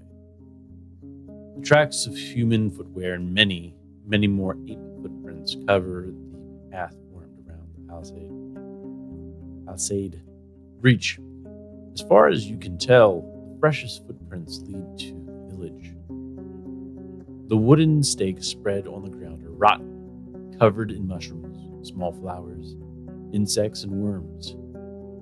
A good source of animal or goblin food, though you expect them to also hunt for the birds and eggs. The meadow in the west turns into a forest quickly. The grasses in the north surround dozens of tree stumps, already covered with moss and fungi. Going south, you'll reach a large field, though you don't see any crops. I shouldn't enter the forest, especially not in this area. It's unpredictable. Northwest. Go northwest. I'm trying to visualize this. Northwest. It's over here. No, okay. Oh, I went inside. Okay. The colorful grass covers the entire fence pasture. The large stone placed in the middle suggests it could be a playground for ibixes, or maybe it's just an old garden. You see a couple small sheds, a latrine, and a single building to the south, completely burnt down. All these places were cleaned by scavengers. Henry doesn't want to approach the large ruins in the north. The terrible stench of feces and rotting food scares you off as well. The paths are covered with goblin footprints. It's daytime, so the pack should be asleep. If the beasts were active, they would try to scare you off, or hunt down your mount. This is their territory, and once they wake up, you will face a furious enemy. Okay. And return to Southern Gate. Okay. Move forward. I turn to the barren fields in the southwest. I inspect the pasture in the southwest. Or is this coordinate? Southwest party. Okay, yeah. All right. I think I got my bearings right. I want to look around the northern gate. Okay. Paths here have almost been reclaimed by grasses. To your east and west, you see shadowy alleys behind damaged buildings, while the path south leads to the main square.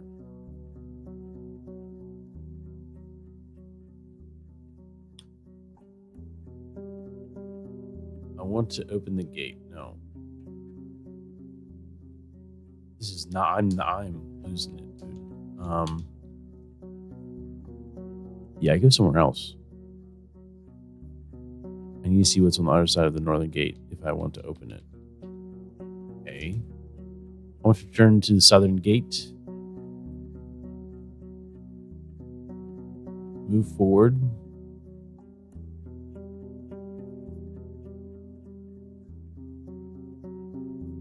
Southwest. I inspect the pasture to the southeast. Okay, there we go. Oh, geez. You don't find a single sign of livestock that lived here in the past. Any bones, horns, antlers, or dung have already been devoured by the wilderness. The pasture ends at the river. On the opposite bank, the meadow turns into a thick forest, impenetrable for a rider. What are the chances that a herd of defenseless animals would get there and survive? The breach in the southern fence wasn't made by some brute force. You find axe cuts in the spots that were ultimately broken away.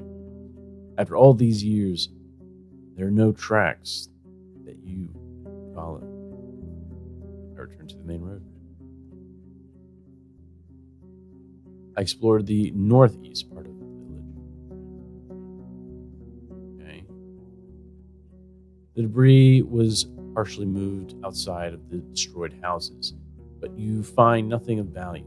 The table, cupboards, shelves, and bits and pieces were carefully ransacked. The wildly growing vegetables and herbs are the only remnants of the abandoned gardens.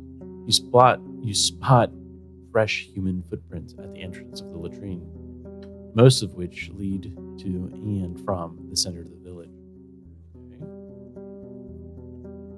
You notice a set of simple tools leaned against a pile of rubble. A wooden spade with a shovel, a pointed stick, a hoe with a bone head, a stone axe.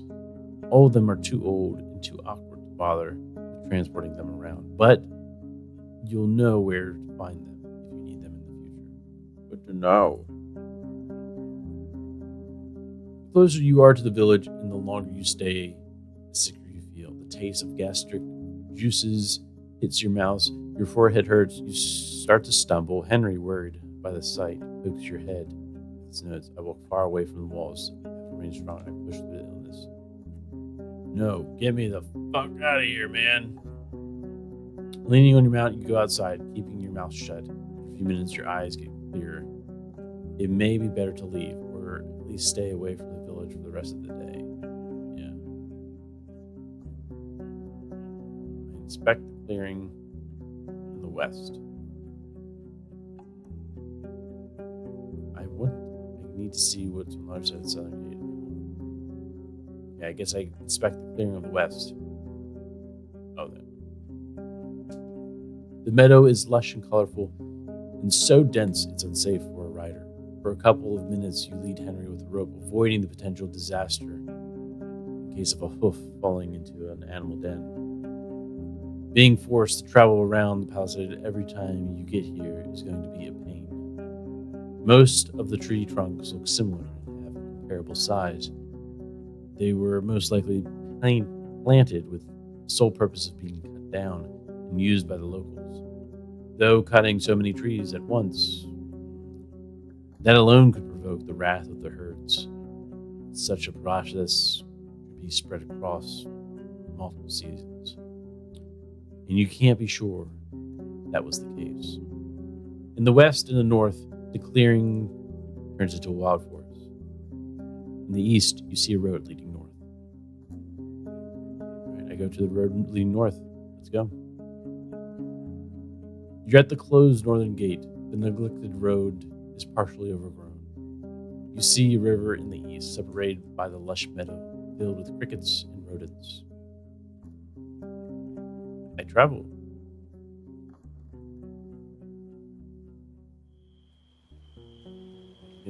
Is that midnight? It's dusk. Shit. Oh, that is midnight, isn't it?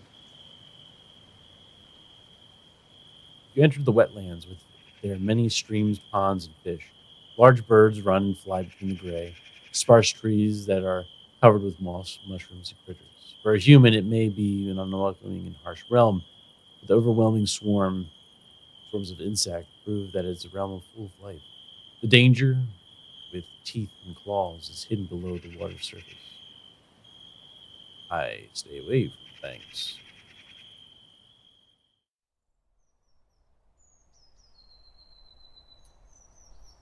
This plant shouldn't be alive. Not without leaves. It doesn't resemble the other trees of the wetlands. It's something else. You get off your horse and prepare your axe. The water is filled with dirt and dead plants, and it smells like an old corpse. The roots are spreading far, breaking through the water's surface. You don't see any Syrians in the grasses or on the shore. You approach the table-like altar made of 3 limestone slabs. Were these rocks originally as formless as they are now? Was there a point in time centuries ago when they were precisely shaped and decorated by masters of artistry. There's no way to tell. Henry is peacefully observing the dark grasses and slapping flies with its tail. Whatever it is that you feel in the air, it's clear that your companion sees this place through very different eyes. Okay, I trust Henry.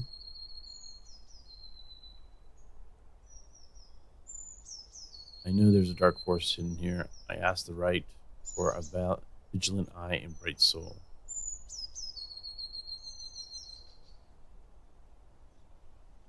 I don't know about that. I'm trusting Henry. I trust Henry. A smile and a scratch at the bottom of his X. Go ahead. I'll look around for a moment. You don't see any creatures, nor humans. Look into the water. You step cautiously, without knowing how deep it gets. You have to consider that a Syrian could be camouflaged in the mud, waiting for a victim to get near. Since you don't plan to kneel down and drink, you're hoping to dodge a potential strike. Once you get closer, you start breathing again. While the water is dirty, it's also shallow. You see the vegetation, swimming insects, and even small fish. All of them stay away from the tree roots, which look like a spider web covering the bottom of the pond. Okay, listen, Henry, you might not know what you're... Aside from that, you don't see anything that would catch your attention. Gotta save and take a closer look at those roots.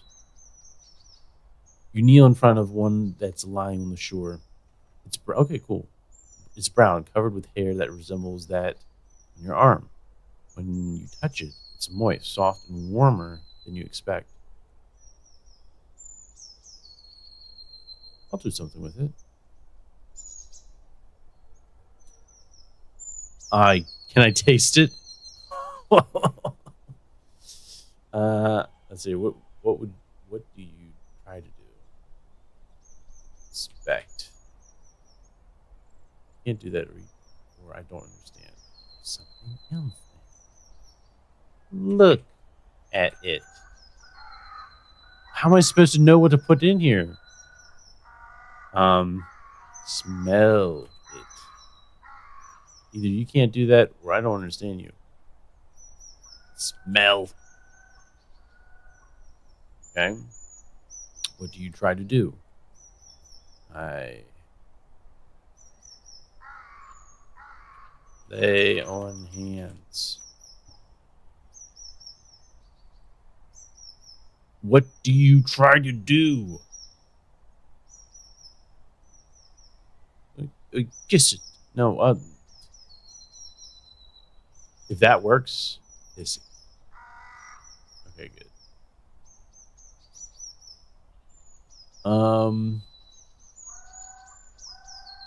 Pocket it.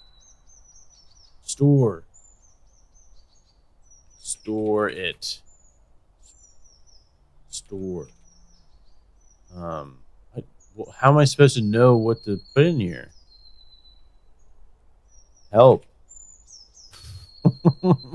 forward slash. Ah, shit. Feel it.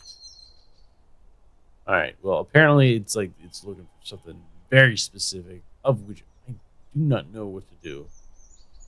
I approach the altar.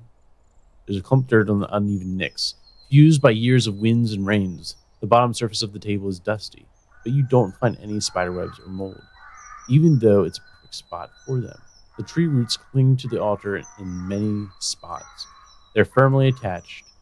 You struggle to move them even by an inch. The cream-colored limestone is cold and smooth. I walk away. All right, well, we gotta get moving. Shit. Fuck.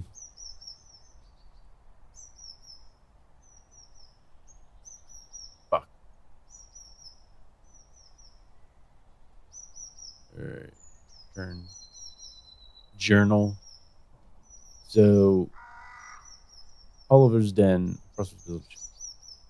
set along the western roads, the White Marshes, western bogs. Okay, well, I think we're on our own here. Travel. Let's go south again, or south. I'm tempted to go on.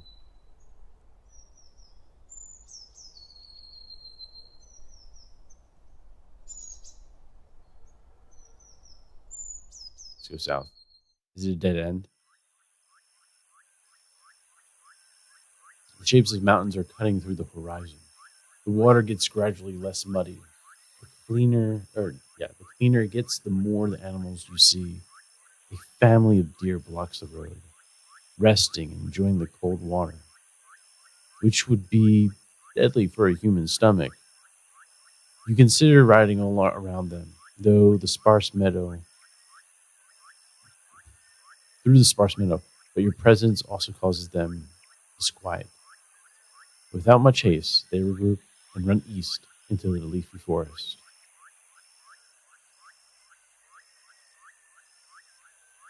I travel forward.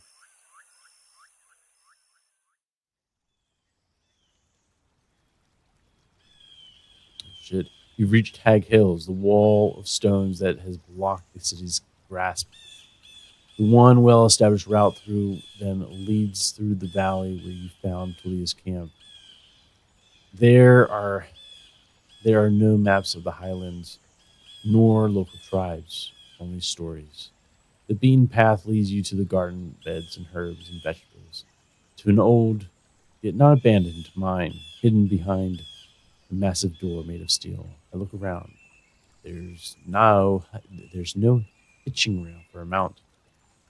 A bearded, skinny elder sits still on a bench, observing you like a sculptor, with his legs crossed and fingers interlocked on his abdomen.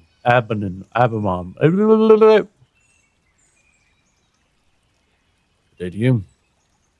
Don't worry about my horse. I'll keep it away from your garden.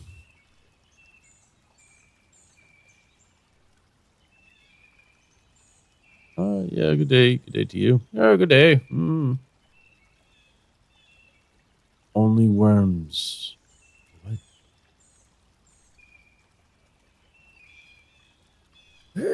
Only worms. Too stupid to understand me. Would eat what's mine.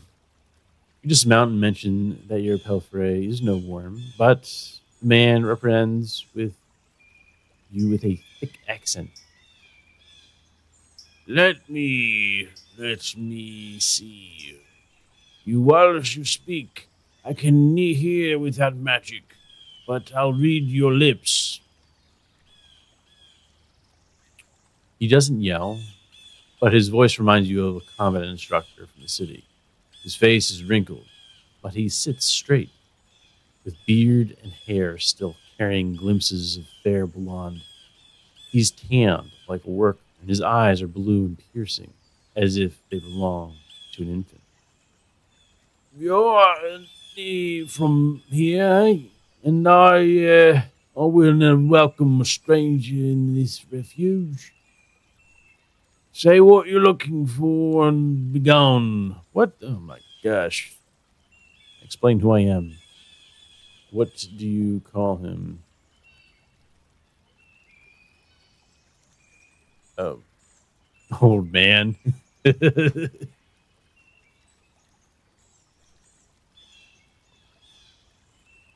I call him, oh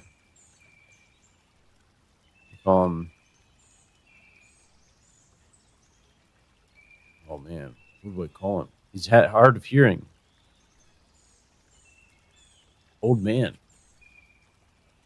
He's, he stares off across the garden beds, facing you to wait in silence. The elder is tall, with long hair and a beard that was let loose a long time ago.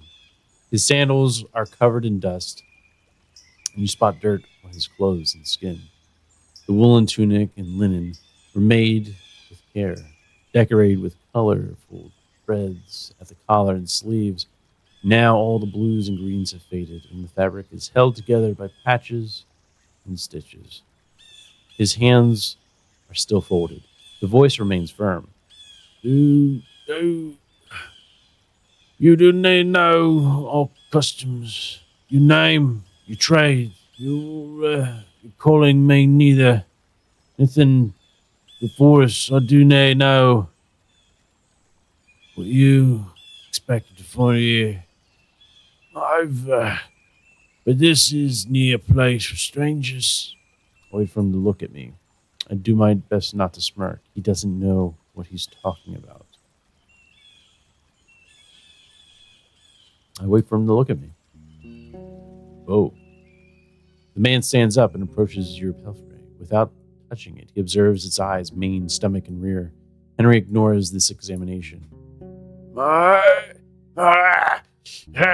nose was right. Then Asterian's dead, as are his plans. Such is the fate for dreamers. He turns towards you with a grim look. Are you going to look for him? You nod. Why? If he's vanished into the fog, there's no point putting yourself in danger. What do you expect to find?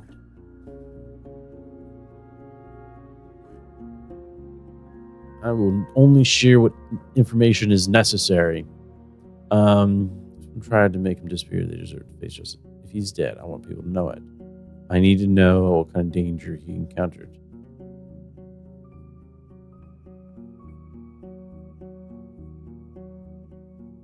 Last one. There's no reason why you need to know that. So be it. He walks past you. You came here as a leech, not a traitor. With lively steps, he heads towards the spring. He washes his hands, once again facing you to wait. Old people need time to gather their thoughts. He tries to dictate the pace of the conversation and put me in my place. Let him. Don't rush him. His voice is cold and confident. So, what do you need? I take how I should have addressed you. I won't fix my mistake. I know how I should have addressed you. I want to fix my mistake. What? Have you met Astrion? He wanders among the garden beds, from time to time touching leaves at hand. He was here. More than once. He was no one. He was no one. Stand aside and let events play out by themselves. The villagers from the north are sometimes in need of assistance. And Astrian was serving them as a messenger. He bends down and tears away a small flowerless plant. He wanted to settle down among these roads, maybe to live freely. He had great plans and wanted to make his realm flourish, rebuild the ruins, to get rid of the brigands, and clear the trade routes. I told him the forest needs now more people, and that this realm is too wild to feed and grow with everyone. His greed and dreams have eaten him, and now he is no more. He pauses, and you can hear his heavy breathing, as if he's getting tired. He straightens up. And that's that. Traveler, if you want to look for his shell, travel north, far north. People there should know where he is. I'll do that. I'll do that. What can you tell me about this place? How can you survive in this place? Can you tell me about the peninsula? I've heard some bandits. Were they bothering you? Can you tell me anything about the altar near the crossroads in the north? I want to know what happened to the village in the east. What can you tell me about the druids? It seems like the path at the heart of the woods is quite dangerous. I want to know what happened. Tell you about the altar. I gotta find information for my employers. He smiles. Tis the tree that you should pay attention to. The true gift from the forest. It answers to your offerings and rewards us with its magnificent fruits.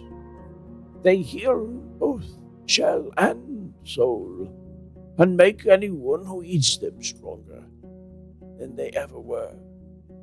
We gather round this altar whenever the winter ends, and whilst it requires a painful sacrifice from all of us, it prepares one's soul for the future like anything else could.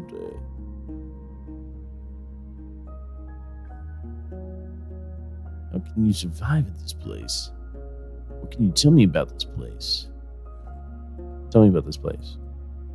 Your eye sees what these know. People found copper in the cave. It's been abandoned for a long time now. So we turned it into a shelter to stay close to the sacred tree. In its altar, we're servants. My wife and I, and this place is nothing more than a servant's house.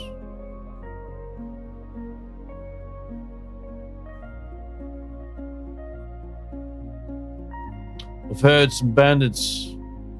Are they bothering you? He strokes his beard, but then grasps it nervously. There are souls who steal from the White Marshes, a village to the north. They need air to show up here. But those brigands are brutes, simpletons. Even their leader, Lucia, only listens to force and will humiliate for the enjoyment of a band. She will be afraid of some lost Roadwarden. He lets go of his beard and lowers his head. She's drafted so far away from her old self. A kind, bright little girl from Gale Rocks, loved by their parents. But now, soon you cross her, or she'll find you. Right. Yeah, what can you tell me about the druids? He strokes his beard gently. I will share our paths with strangers. We are for the people of the Howler's Den and for the lands around it. He doesn't trust me enough, huh?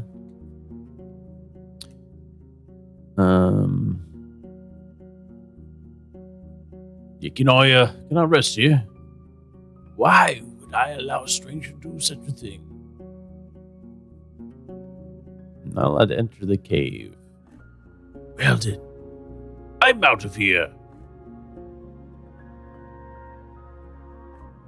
Time is slow. You slow down among the shrubs. A small pack of dragonlings is feasting on the carcass of a gray arch. One of them, with red feathers in its arms, straightens up, and gives you a curious glance. Its head tilts left and right, forward and back. It screeches at you, but doesn't move forward, and returns to its meal. You wonder what would happen if you were on foot. Would they let you be, satisfied with their prey? Or would they run after you? And if so, for what reason?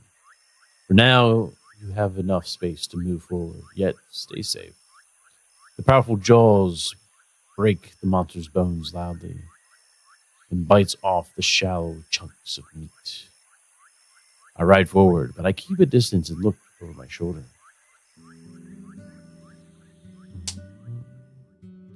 Da-da-da-da. The beaten road serves as your palfrey well. The forest to your left becomes sparse and brighter. There are a dozen of human-made paths among the fruit-bearing trees. On your right, there's a large pasture, with at least a dozen massive mouflons. 2 of them already sheared, look comically small. Soon after that, you ride alongside vast, flourishing fields filled with rye, still green, preparing itself patiently for the second harvest. The path ends with a massive wooden gate, a stone wall separating you from the glow of lights behind it. Isn't as tall as the roofs, but you can't imagine climbing to its top. There are pretty much no cracks, no missing bricks, a sign of many hours of labor, especially considering how massive the settlement is, as wide as the city district. The birds and monkeys are now just a distant echo, a place with the sounds of carts, running, hammers, saws, laughter, and shouts. Finally, maybe we can rest. Maybe we can rest here. A young man is leaning against the closed gate, covered by its shadow. He's young, tanned, and has a short, elegantly trimmed red beard. Beneath the green gepson, he wears an expensive tunic decorated with colorful trim. From his arm hangs a steel helmet, though the metal is so thin that it's mostly made of wool and leather. He moves into the light and takes on the posture of a disciplined soldier, not a mercenary. He's standing upright with his chin up. There are 2 weapons, one on the ground, leaning on the wooden beams of the gate, an axe made of steel, and a wooden club. He doesn't reach for either.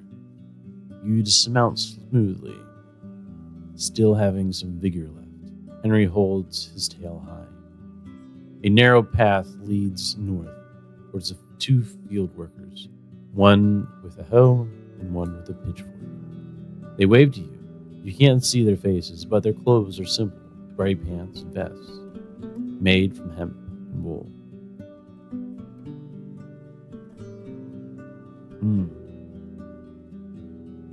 I'm gonna keep my distance. I'm not waving back.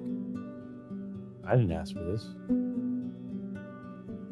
The guard smiles, yet avoids your eyes, and has to clear his throat before he speaks.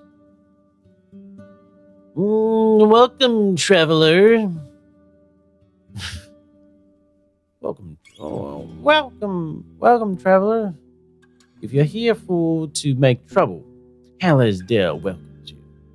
We have the whitest flower there is. When he bows, you realize it's a well-practiced performance. If there's new garments you're looking for, you can order everything you need right here, in all colors, shapes, and sizes.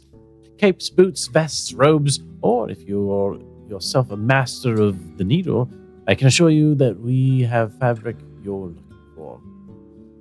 His act is over, and he glances at your mount. In a moment of silence, his eyes get wider as he observes it with a childlike fascination.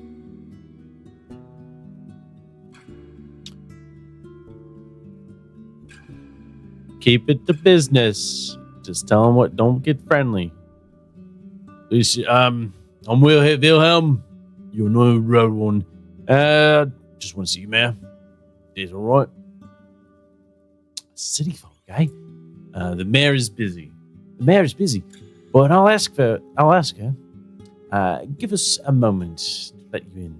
He knocks on the gate, which is then pulled inwards by 2 other guards, a man and a woman, wearing their own gepsons, similarly green, but tailor-made to match their figures. The nearby buildings are simple houses made of wooden beams covered with thatch, while the storehouse is even more modest, with a roof made of planks. The watchtower is a ladder made of ropes and sticks. No stairs. Just give me a moment. The guard strides away before he finishes the last word. The others close the gate behind you and observe your mount carefully. Your eyes run east to a humming creek running through the center of the village. I wait for the return of the messenger.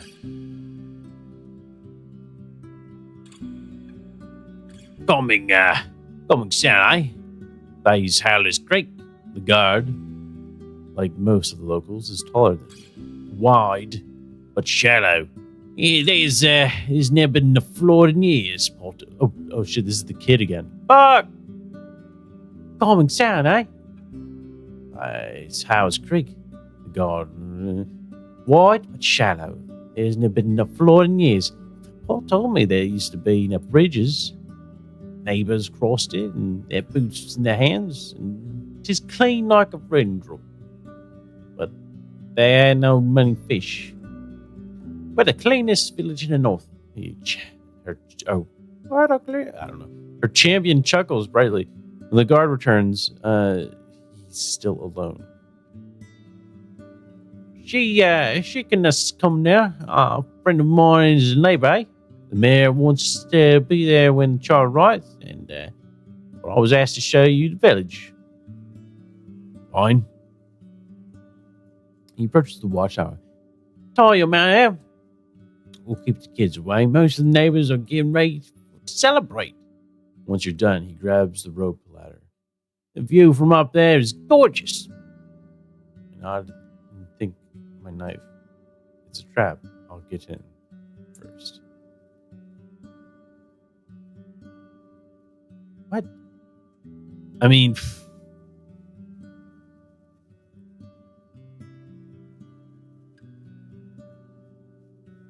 yeah. I nod and think of my knife. If it's a trap, I'll get him first. Even though the ladder swings in all directions, the guard gets to the top quickly. Like a monkey climbing up creepers. You, on the other hand, need to stop and wait for the ladder to calm itself. When you join the man on the wooden platform, you're a bit dizzy. He's leaning on the wooden parapet, observing the area with a smile, with no weapon in sight. I look around. See? Isn't a place like Aldersdale? The guard points in every direction, giving you no time to contemplate what for the next few minutes. He describes the fields and their crops, the flocks and the pastures, and the shepherds inspecting the fences, the ancient garden of trees and bushes, larger than the village itself, the sunlight dancing the stream to its own tune. You are to believe everything he describes. This place has access to everything in abundance. The sweetest honey, the most fragrant bread, the softest wool, and the beer tastes excellent. He sounds like a city merchant who's trying to sell an old house. Annoying kid, you could find 5 larger and richer settlements. And, no wonder he's proud. Why wouldn't he be? They've tamed this scrap of land and live in comfort. It's true. The islet in the middle connects both parts of the village. According to the man, the northern gate is hardly ever opened, as it leads nowhere now. Near the eastern gate, there's the Ape Ale Inn. Oh shit, that's the other inn, I think. There you can find a bed and victuals, and these stalls where Akayo's wards our work. Unless we annoy him with pointless talk. He lets out a chuckle. On the opposite side of the creek, there's another white house. It belongs to Oyen, the best clother in the north. The priests live in the southeast near the wall, but they do need talk to strangers. You also hear about the hunter, the copper? Yeah, the copper, the fisher, the miller.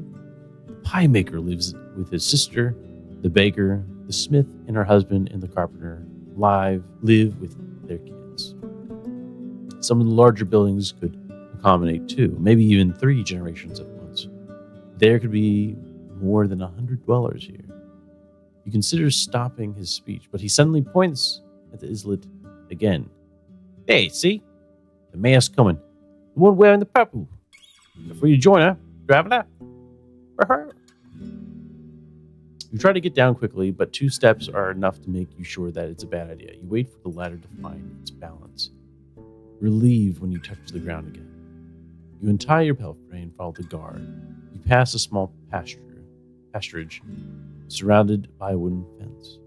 A few loose chickens and tethered boar. The fancier buildings are covered with whitewash coating and surrounded with vegetables, herbs, and flowers. The bridges are wide enough to carry even a wagon, but for Henry, walking on the wooden beams is far from pleasant. Islet is empty, but you notice an empty stall painted with the shapes of colorful flowers. Over the second bridge. Along the entire path, you notice more and more people observing you, smiling, or casually greeting you as they're focused on their own tasks. Finally, you reach the main square. A large tree grows in the center, surrounded by dark water, held together by a thin wall, perfect for sitting. The smell coming from the liquid makes you think of rotten eggs. The plant reminds you of the tree you saw in the south, next to the swamp altar. In the north, you see the Ape Ale Inn. Judging by the tables, stools, and benches outside of it, it's open for guests.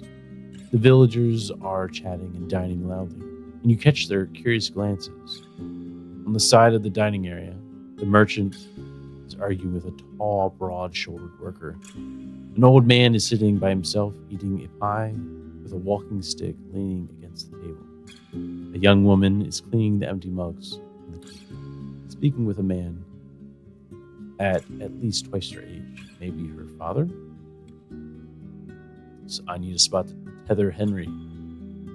There's a wide wooden roof right next to the gate that shelters carts, crates, and sacks. You move your mount next to the donkey to a beam place where here just for this purpose. Without a moment of hesitation, Henry starts to chew on the nearby haystack. You have some time to make sure he doesn't struggle with your bundles. You return to the inn. You have some time to make sure it doesn't struggle with your bundles. Okay. I look for the mayor and approach her. She's sitting in a chair with a 4-year-old boy on her knees. She's holding his hand gently, showing him how to eat gruel from a bowl. It's not cheap meal, though you spot nuts, berries, and milk, and the added honey makes it yellowish. The kid is clean and quiet. Once he notices your arrival, he crams his mouth with a spoonful of oats. Now, love, the mayor titters. Didn't I get distracted? She rubs the meal off his face. A few more spoons and you'll go help Papa in the kitchen, eh? She gives you a radiant, thorough, apologetic smile, then turns her attention back to her companion. I observe her more closely. Her long, full-sleeve linen dress must have been dyed once in blue, and once in red to achieve its dark, fancy purple, which would draw looks in Havlavan. From her left shoulder hangs a green woolen cape, as thin as a shawl. The brown belt on her waist has a large steel buckle and portrays a running deer with unrealistically large antlers, growing in all directions like tree branches. Unlike her tribe folk, she's pale, with powdered and rugged cheeks, and her lips match her outfit. Though they're a bit closer to wine red. Thick gray strands in her hair, blonde hair look more like a fashion choice than a result of aging. Her eyes, the color of her cape, keen and vigorous. She's shorter than most people around, though would still be the tallest woman in most of the northern settlements. While she's around 40, her slim hands add fragility to her appearance, even though her posture is upright, her legs confidently crossed, and her delicate voice assertive. She makes plenty of gestures, but her shoulders hardly move. I wait. I wait. For a few more minutes, the boy lets out a gentle cough. After a pat on the back, the mayor puts him on the ground. You did a great job, love. But now I need to speak with our guest, darling. She addresses one of the inn workers, a girl close to 15. Take him to father, will you? Her tone suddenly gets firmer, leaving no hint of a question or suggestion. Yes, Mum. She responds. Both her hair and her eyes are nothing like those of her brother. What are we suggesting here? Neither of the kids resemble their mother. So, we have a Roadwarden again. Please, stand. She vaguely shows you the palm of her hand, letting you pick any place you want.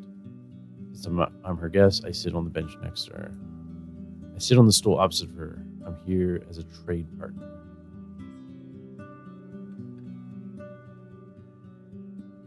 You have a good look at the inn's front door, leading to a cellar-like ground floor. It's dark, with crates and barrels covered with fruits and nuts and vegetables. The actual inn is upstairs, but the only people who go in or out are the workers, most of whom are teenagers. The mayor observes your outfit carefully, at first looking as if she just ate an onion, but then puts on a polite smile. Once your eyes meet, she hardly ever looks away. I'm sure you're hungry. My husband will bring us something soon. Oh, hell yeah, I'll take another fucking dish for the day.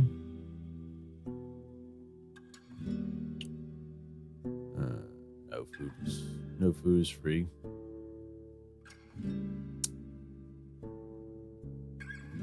I appreciate it.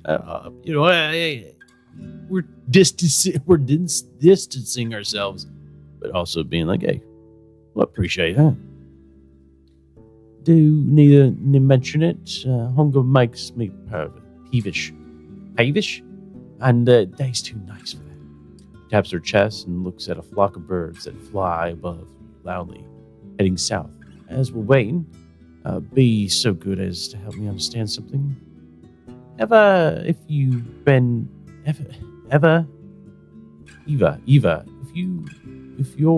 but a mercenary, I can imagine a single reason you choose this realm for your watering. Nay, so long after Esther's disappearance.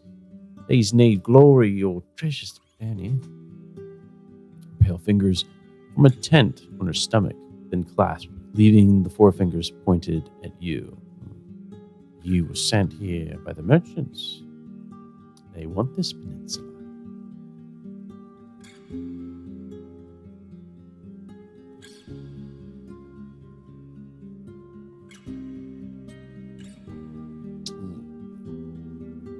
Ooh. Well, she got me. I don't hide the fact that the guilds need new opportunities.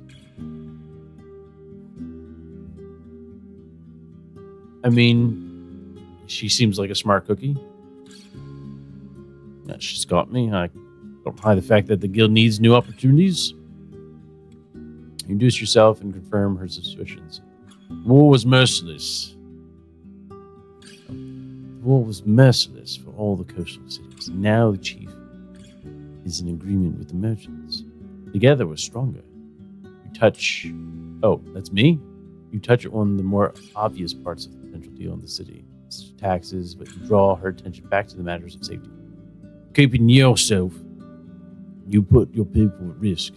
Your voice shakes slightly. By joining the 10 cities, you'll protect your people, land. Throughout your speech, the mayor observes you without interruptions, but her fingers are tapping on the deer buckle with frustration. Finally, she takes a deep breath and looks away at her tribesfolk. It's foolish of you to assume our weakness. Wilhelm, we don't need guidance from the cities, nor protection. We don't need help. And I hope you find more than survival. When she looks directly into your eyes, you flinch. I need real partners, ones who will aid us in our growth. ones that don't hide any catch in their promises. Her accent is now almost identical to the ones used in the city. You don't have to trust anyone blindly. The negotiations can assess both sides.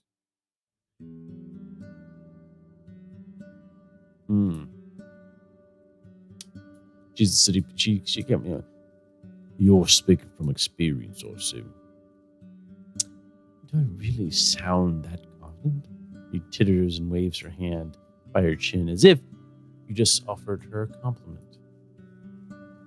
I've seen such negotiations during my studies, though I can't say I look an active part in them. Let me show you an example.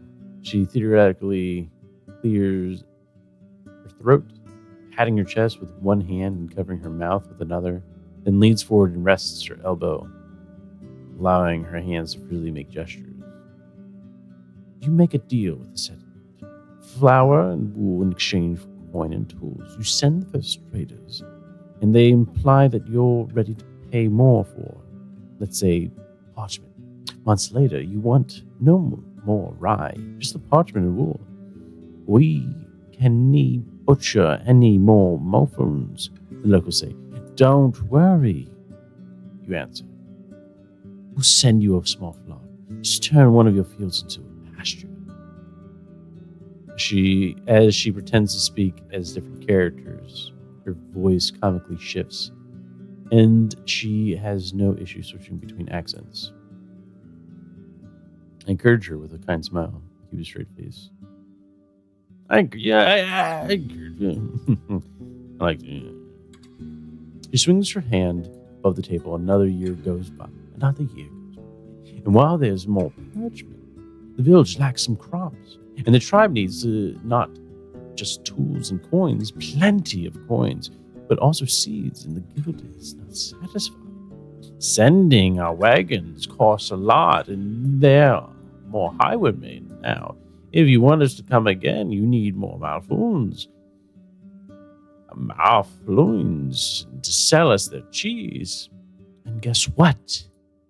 With a haunting laugh, she straightens up and spreads her arms like someone at third her age. Turns out that the village can't say no anymore. They lack supplies, seeds, land. They can't refuse. I smile. I have no doubt that a smart leader like yourself is going to protect people from these games. Don't you think the city could value in keeping you strong? I'm curious for them.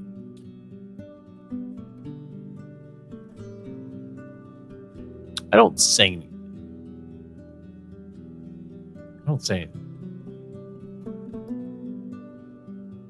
The pause doesn't linger for long. I see. We understand each other. Let's finish the introductions. I'm Thias, one of the keepers of the Ale Inn in the mayor of Hallersdale. I assume it would be convenient for you to take my answer back to Havlo. She wonders for a moment, say, when could we expect the first caravan? After winter? It depends on what you could sell and what you want in return. Well, the conversation... Oh, hell yeah. While the conversation goes on, the food gets served. The refreshing aroma of roasted mutton covered with thick sauce made of mint, parsley, and honey tempts you to bite right away. The juices are sinking into the round trencher, a plate made of simple brown bread. There is also a small bowl filled with chopped red radishes and a sliced boiled egg, and a mug filled with cold buttermilk. It's all brought by a few young people, all of them referring to the mayor as their mother. And in the end, the innkeeper himself shows up to wish you a good meal. He's wearing a clean orange tunic and a not-so-clean apron made of hemp. Politely introduces himself as Eric's, and after confirming you won't get sick from what he has prepared, he leaves you with his wife to your conversation. Thias tears the meat into smaller pieces, then eats slowly, often expressing her enjoyment with a hum. Meanwhile, we get to the important stuff. Sounds like the nearby ground is fertile. The village would gladly pay for its taxes in grains and vegetables, with the exception that a squad of soldiers would provide additional protection. Our youth is strong, she proclaims, so we don't need your guards on our walls. But a lone Roadwarden won't keep the roads passable. We need fighters willing to patrol the paths, maybe even the heart of the woods. That's what we expect in return. You're not an expert when it comes to linen, cheese, and wool, so the mayor spends a good couple of minutes describing the outstanding quality of what the village has to offer, especially the clothes, which are meant to be as unique as those made by Master Pipus. You vaguely recognize the name of this tailor shoemaker, but you've never earned enough to pay him for as much as a single sleeve. And you, of course, we will never reject some steel and bronze. We pack alloys for sickles and scythes. She then repeats her question about starting a trade route. Truth be told, the guild is not sure what the peninsula has to offer. It's going to take more than your village to convince them. Understandable. But you won't find much in the other tribes. They have barely enough to survive, even after our trade from our crops. For we have the only decent soil in the realm. At least the people of Galrox have salt and barrels of fish. Creeks sell meat and wood. Actually, if you haven't been in Creeks yet, the farthest village in the northeast, you could give them a chance. She nods with a smile. They could use your help with keeping their roads safe. White marshes, on the other hand, as well as old payos, are close to worthless. For a trade route, that is. She clears her throat. After these words, she stands up, walks to another table, and offers her trencher to an elderly man who sits there by himself. With a trembling voice, he thanks her and then starts to chew on the soggy bread. She sits down, wipes her hand into a clean cloth, adjusts the folds of her cape, and once again crosses her legs. So tell me, Wilhelm, how's Havalon? I haven't gathered much news since the invasion. Don't share too much. Things stay humble, but are starting to look brighter. The harbor's full of light. Sometimes better, sometimes worse. Not everyone has their own bed, but it's far from great. The harbor's full of life, and the kids crush well. Keep it short and simple. I was hoping to hear that. Smile shines with kindness. I thought they were done for losing all these ships and getting cut off from so many tribes. And I'm surprised the soldiers didn't butcher all the priests and traders for their stomach. It felt so unavoidable that I even came back home, afraid for my life. But I still carry memories of that place, most of them warm.